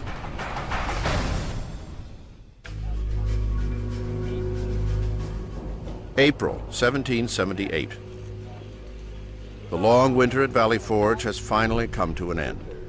The Continental Army continues to train in preparation for the summer campaign, one that Washington hopes will bring a much-needed military victory and vindication for his previous losses. But the fighting season is still months away. For now, all the general can do is ready his troops. Unbeknownst to Washington, though, the war for independence is spreading to a new and unexpected front, across the ocean.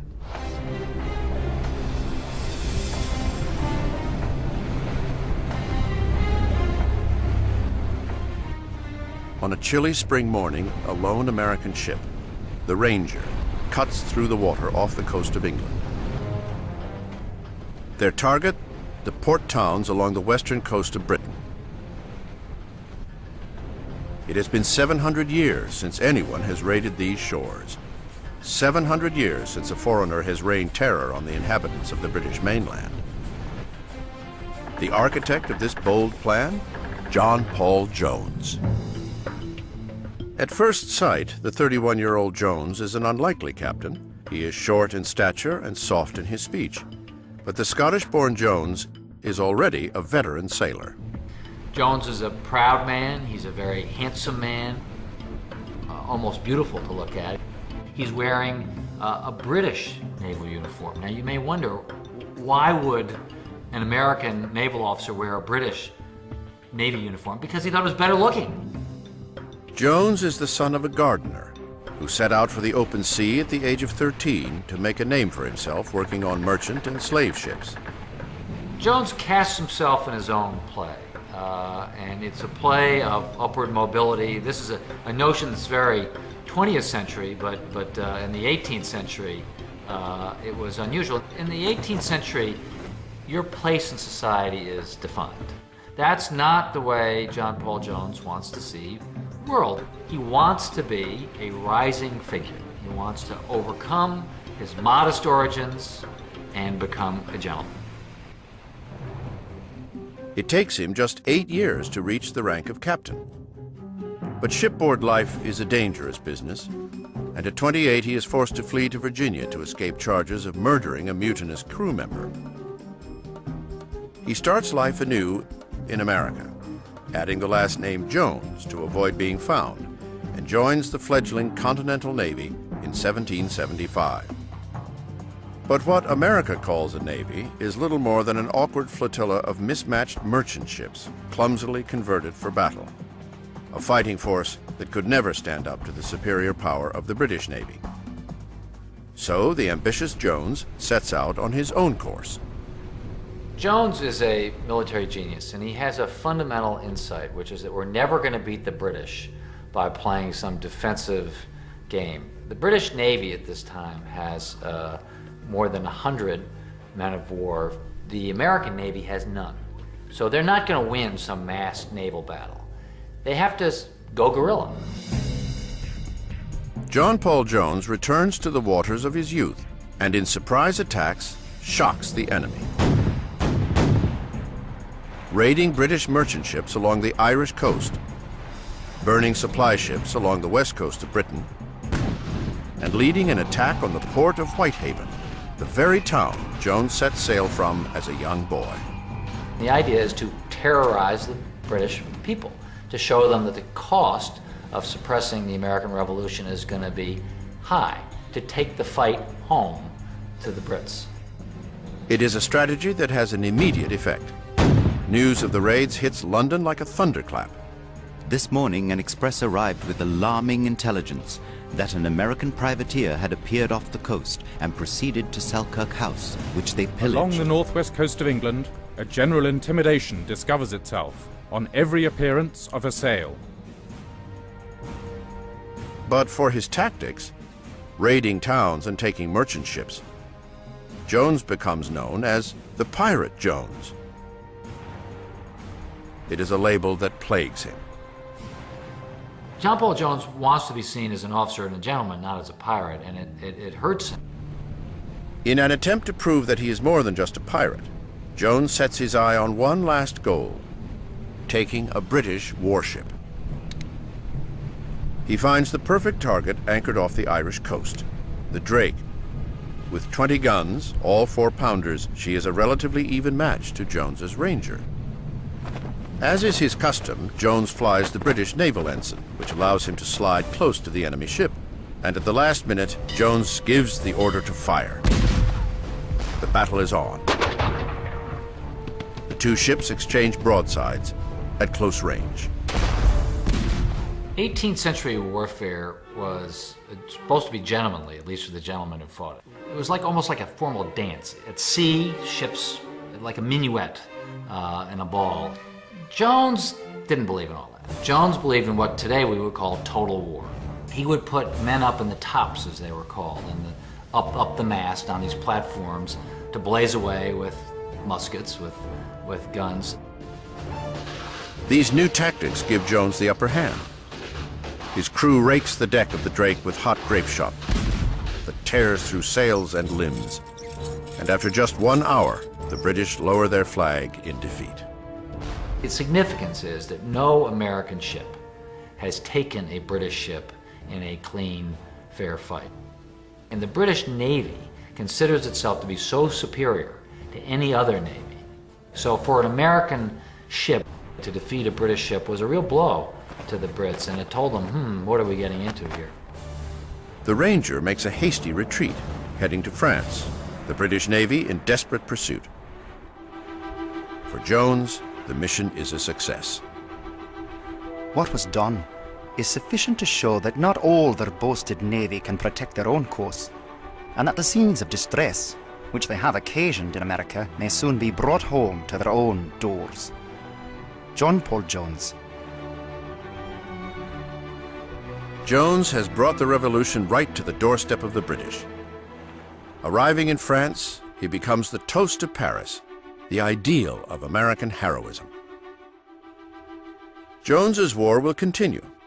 The following year, he will lead a modest fleet aboard his new ship, the Bonhomme Richard, winning the greatest American naval battle of the time against the British warship, the Serapis. And years later, for his daring missions, John Paul Jones will become known as the father of the American Navy. Back in America, George Washington prepares to take the fight to the British Army, looking for the battle that will restore his reputation once and for all. May 5th, 1778, Valley Forge. 3 months of drilling have given Washington a new confidence in his army. The efforts of Washington, Nathanael Greene, and Baron von Steuben, whose service has now earned him the position of Inspector General of the Army, have emboldened a force that is now 13,000 strong. Washington's perseverance through the hardship of the winter has held his army together. He is now eager to test the mettle of his soldiers, and the British are about to provide the perfect opportunity.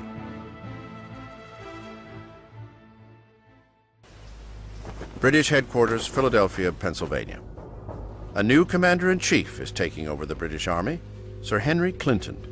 His predecessor, William Howe, recalled after the British loss at Saratoga. Clinton arrived in America in 1775 with Howe and General John Burgoyne. Both generals left America in defeat. Now, he is the last one standing. At the time of the American Revolution, positions of command devolved to the next man in the line according to seniority. Promotion was subject, with very few exceptions, to the rigid law of seniority. And in this case, Henry Clinton was the only choice because he was the next most senior officer following the recall of Howe. Clinton is as concerned with how his actions will be interpreted, how he will be judged. That awareness of, if I don't handle this right, what's this going to mean for my reputation back at home? Clinton has good reason to worry about his reputation.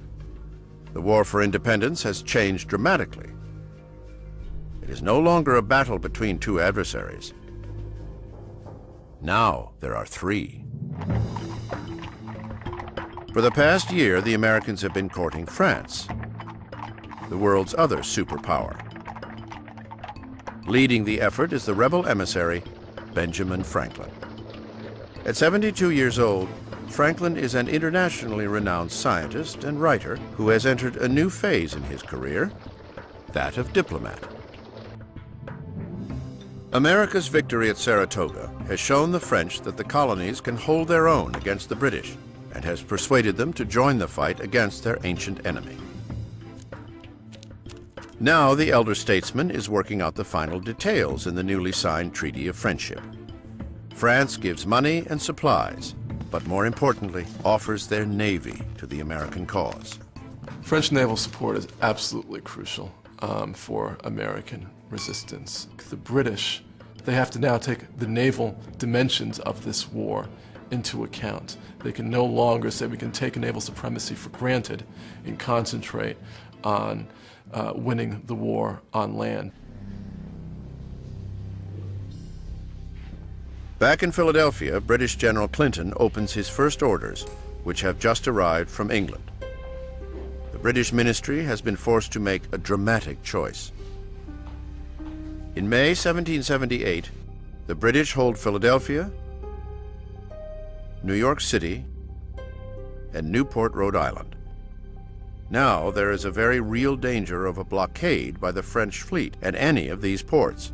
So Clinton is ordered to give up the rebel capital of Philadelphia and consolidate his forces in New York City. It is a forced retreat. Not how Clinton had expected his leadership to begin. American spies in Philadelphia rushed dispatches to Valley Forge with word of the British action. The news finds Washington and his generals discussing battle plans for the upcoming summer. Now the question on the table is whether to move on the British when they begin their retreat to New York. Washington is still stinging from last year's losses at Brandywine in Germantown and is eager for a fight. But before he can take on the enemy, Washington has to take on one of his most talented generals and one of the most outspoken challengers to his authority, General Charles Lee. The British-born Lee is an eccentric but capable officer and a brilliant military tactician. But in December of 1776, as he was supposed to be on his way to aid Washington as the Americans fled New York, Lee was instead captured by the British while he lounged in his nightclothes at a tavern. Despite the blunder, Washington worked hard to get the experienced Lee back from the British in a prisoner exchange. Lee is arguably the most qualified general officer in the American Army in a strictly military sense. He fought in the French and Indian War, he fought in continental Europe during the 7 Years' War, he fought from Russia to Poland. He's exceptionally experienced, but this experience breeds some hubris.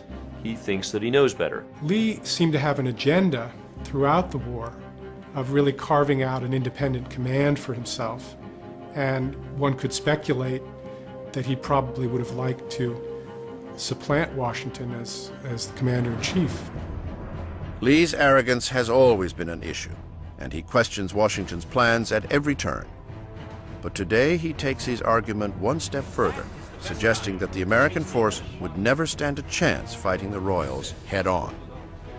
Coming from someone who spent more than a year in British captivity, Lee's stance raises questions about his loyalty.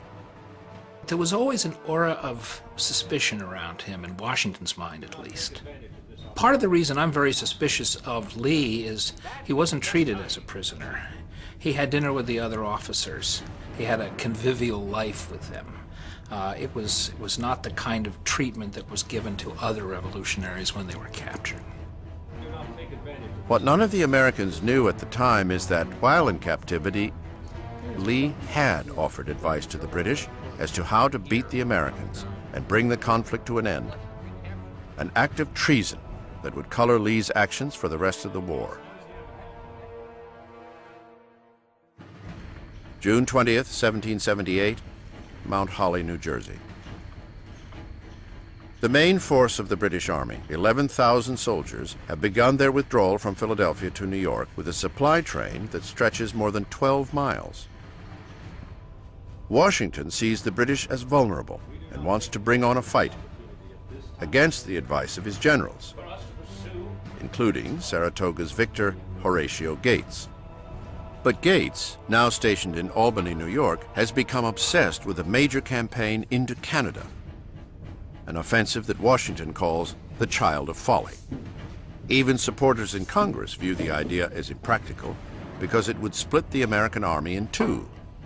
Gates's plan is rejected, and the American army, 13,000 strong, breaks camp at Valley Forge and sets off after the British. For more than a week, the two armies march across New Jersey, covering 90 miles in a searing June heat. American detachments ahead of the British fell trees, destroy bridges, and engage in skirmishes, slowing the British Army's progress.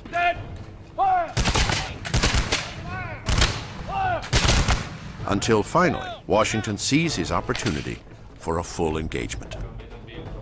On the night of June 24th, Washington lays out his battle plan. At the crossroads of Monmouth Courthouse, an advance corps of 5,000 soldiers will move forward and engage the rear of the British Army as they prepare to get underway. Washington, with 7,000 soldiers, will hang behind the advance force. If the British retreat, the Americans will let them go. But if they engage, Washington will move forward and join the fight. In accordance with military etiquette, Washington's senior officer, General Charles Lee, is offered command of the advance force. Lee claims the right to lead the attack because he's inexperienced second in command. Lee didn't turn it down. He took it, which was unfortunate, because Washington had to let him go ahead of the rest of his army. On June 27th, Washington issues the order. Lee will attack the next morning.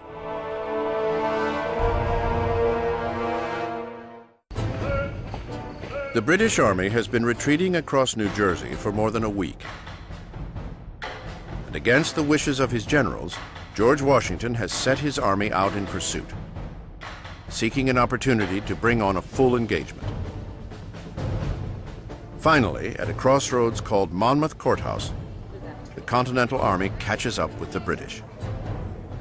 June 28, 1778. A devastating heat has engulfed the parched fields of eastern New Jersey. In the morning, General Charles Lee's men set off towards the British rear guard at Monmouth. Washington and 7,000 soldiers wait 7 miles behind Lee's troops. The general waits anxiously for word of the offensive, but so far, there has been none. His army has been trained and turned into a new and hard-fighting army, and that army and its commander are now convinced that they can beat any army on the face of the earth, and they are eager for the fight. And that fight comes on one of the hottest days of the war. Different records show that the heat was somewhere between 100 and 104 degrees on the morning of the battle. At noon, the first progress reports come in from Continental soldiers that appear to be in retreat. The news is unbelievable. Lee was not attacking. What was going on here? He had the strength, he had the trained men who knew how to maneuver now. Then all of a sudden he began to retreat when he should have attacked. In fact, Lee had no battle plan. Nothing. He was hopeful of victory somehow. It's obvious to all the men at Monmouth that there is no plan. The men retreat. Furious, Washington rides ahead and encounters General Lee himself. Washington personally rode up and took over and relieved Lee of his command. Nobody accurately knows what Washington said because it was almost sacrilegious to write down when George Washington swore. And whatever he called Lee, it was enough for Lee to get the idea and to get out of there. With Lee reprimanded, Washington turns his attention to a more urgent matter: the British Army, which is fast approaching. But for the British soldiers, marching in 100-degree heat in their full wool uniforms, it is an exhausting advance.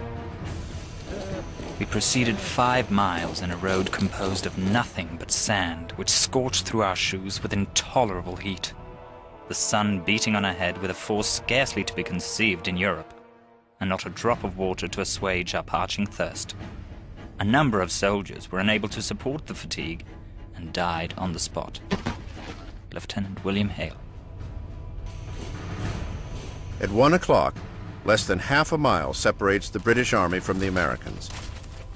Washington must act fast, rallying the troops on the high ground of the field. Within an hour, the American soldiers have formed their ranks.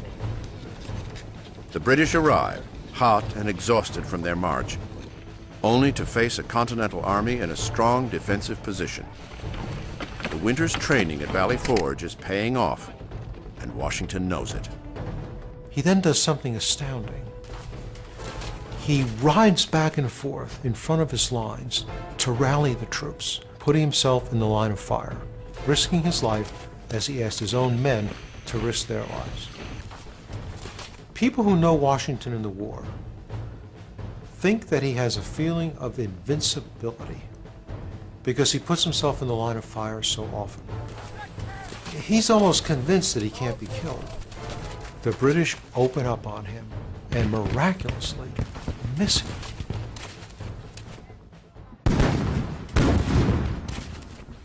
The Battle of Monmouth erupts. More than 20,000 soldiers clash in the brutal heat. The fighting rages for hours, long into the summer afternoon. For the men on the field that day, it is some of the most intense combat they have ever seen. The briskest cannonade commenced on both sides that I ever heard. If anything can be called musical when there is so much danger, I think it was the finest music I ever heard. Henry Dearborn. The English commander to the right hollered, "Come on, my brave boys, for the honor of Great Britain," and killed many with their bayonets. British Lieutenant Alexander Dow. The shattered remains of our battalion suffered from thirst and heat, of which several died. Some preferred the shade of the trees in the direct range of shot to the more horrid tortures of thirst. One of these had his arm shattered to pieces. Lieutenant Hale. The British advance repeatedly, but Washington's men repel each of the assaults. In the thick of the fighting, a young woman named Mary Hayes Macaulay risks her life caring for the wounded and bringing water to the parched American troops. She is just one of the scores of women who take to the battlefields of the Revolution and become known to the soldiers as Molly Pitcher. The Battle of Monmouth is the longest of the Revolutionary War, lasting continuously more than 5 hours.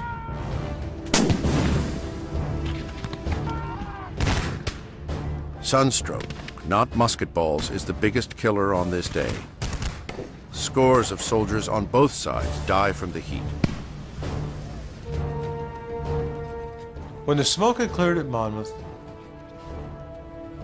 it was a draw. Washington knew, and the country knew, that this new army that had come out of Valley Forge was a good one. They had held their own against the British. This renews the public's spirit for the war and forever solidifies Washington's position as the unquestioned commander-in-chief.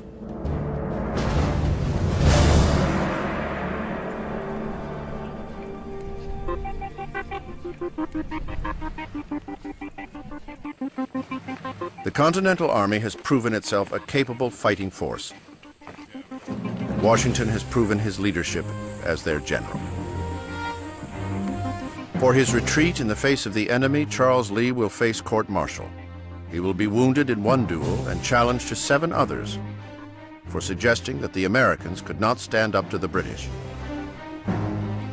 Disgraced, he will retire to his Virginia home and die there with his beloved dogs in 1782.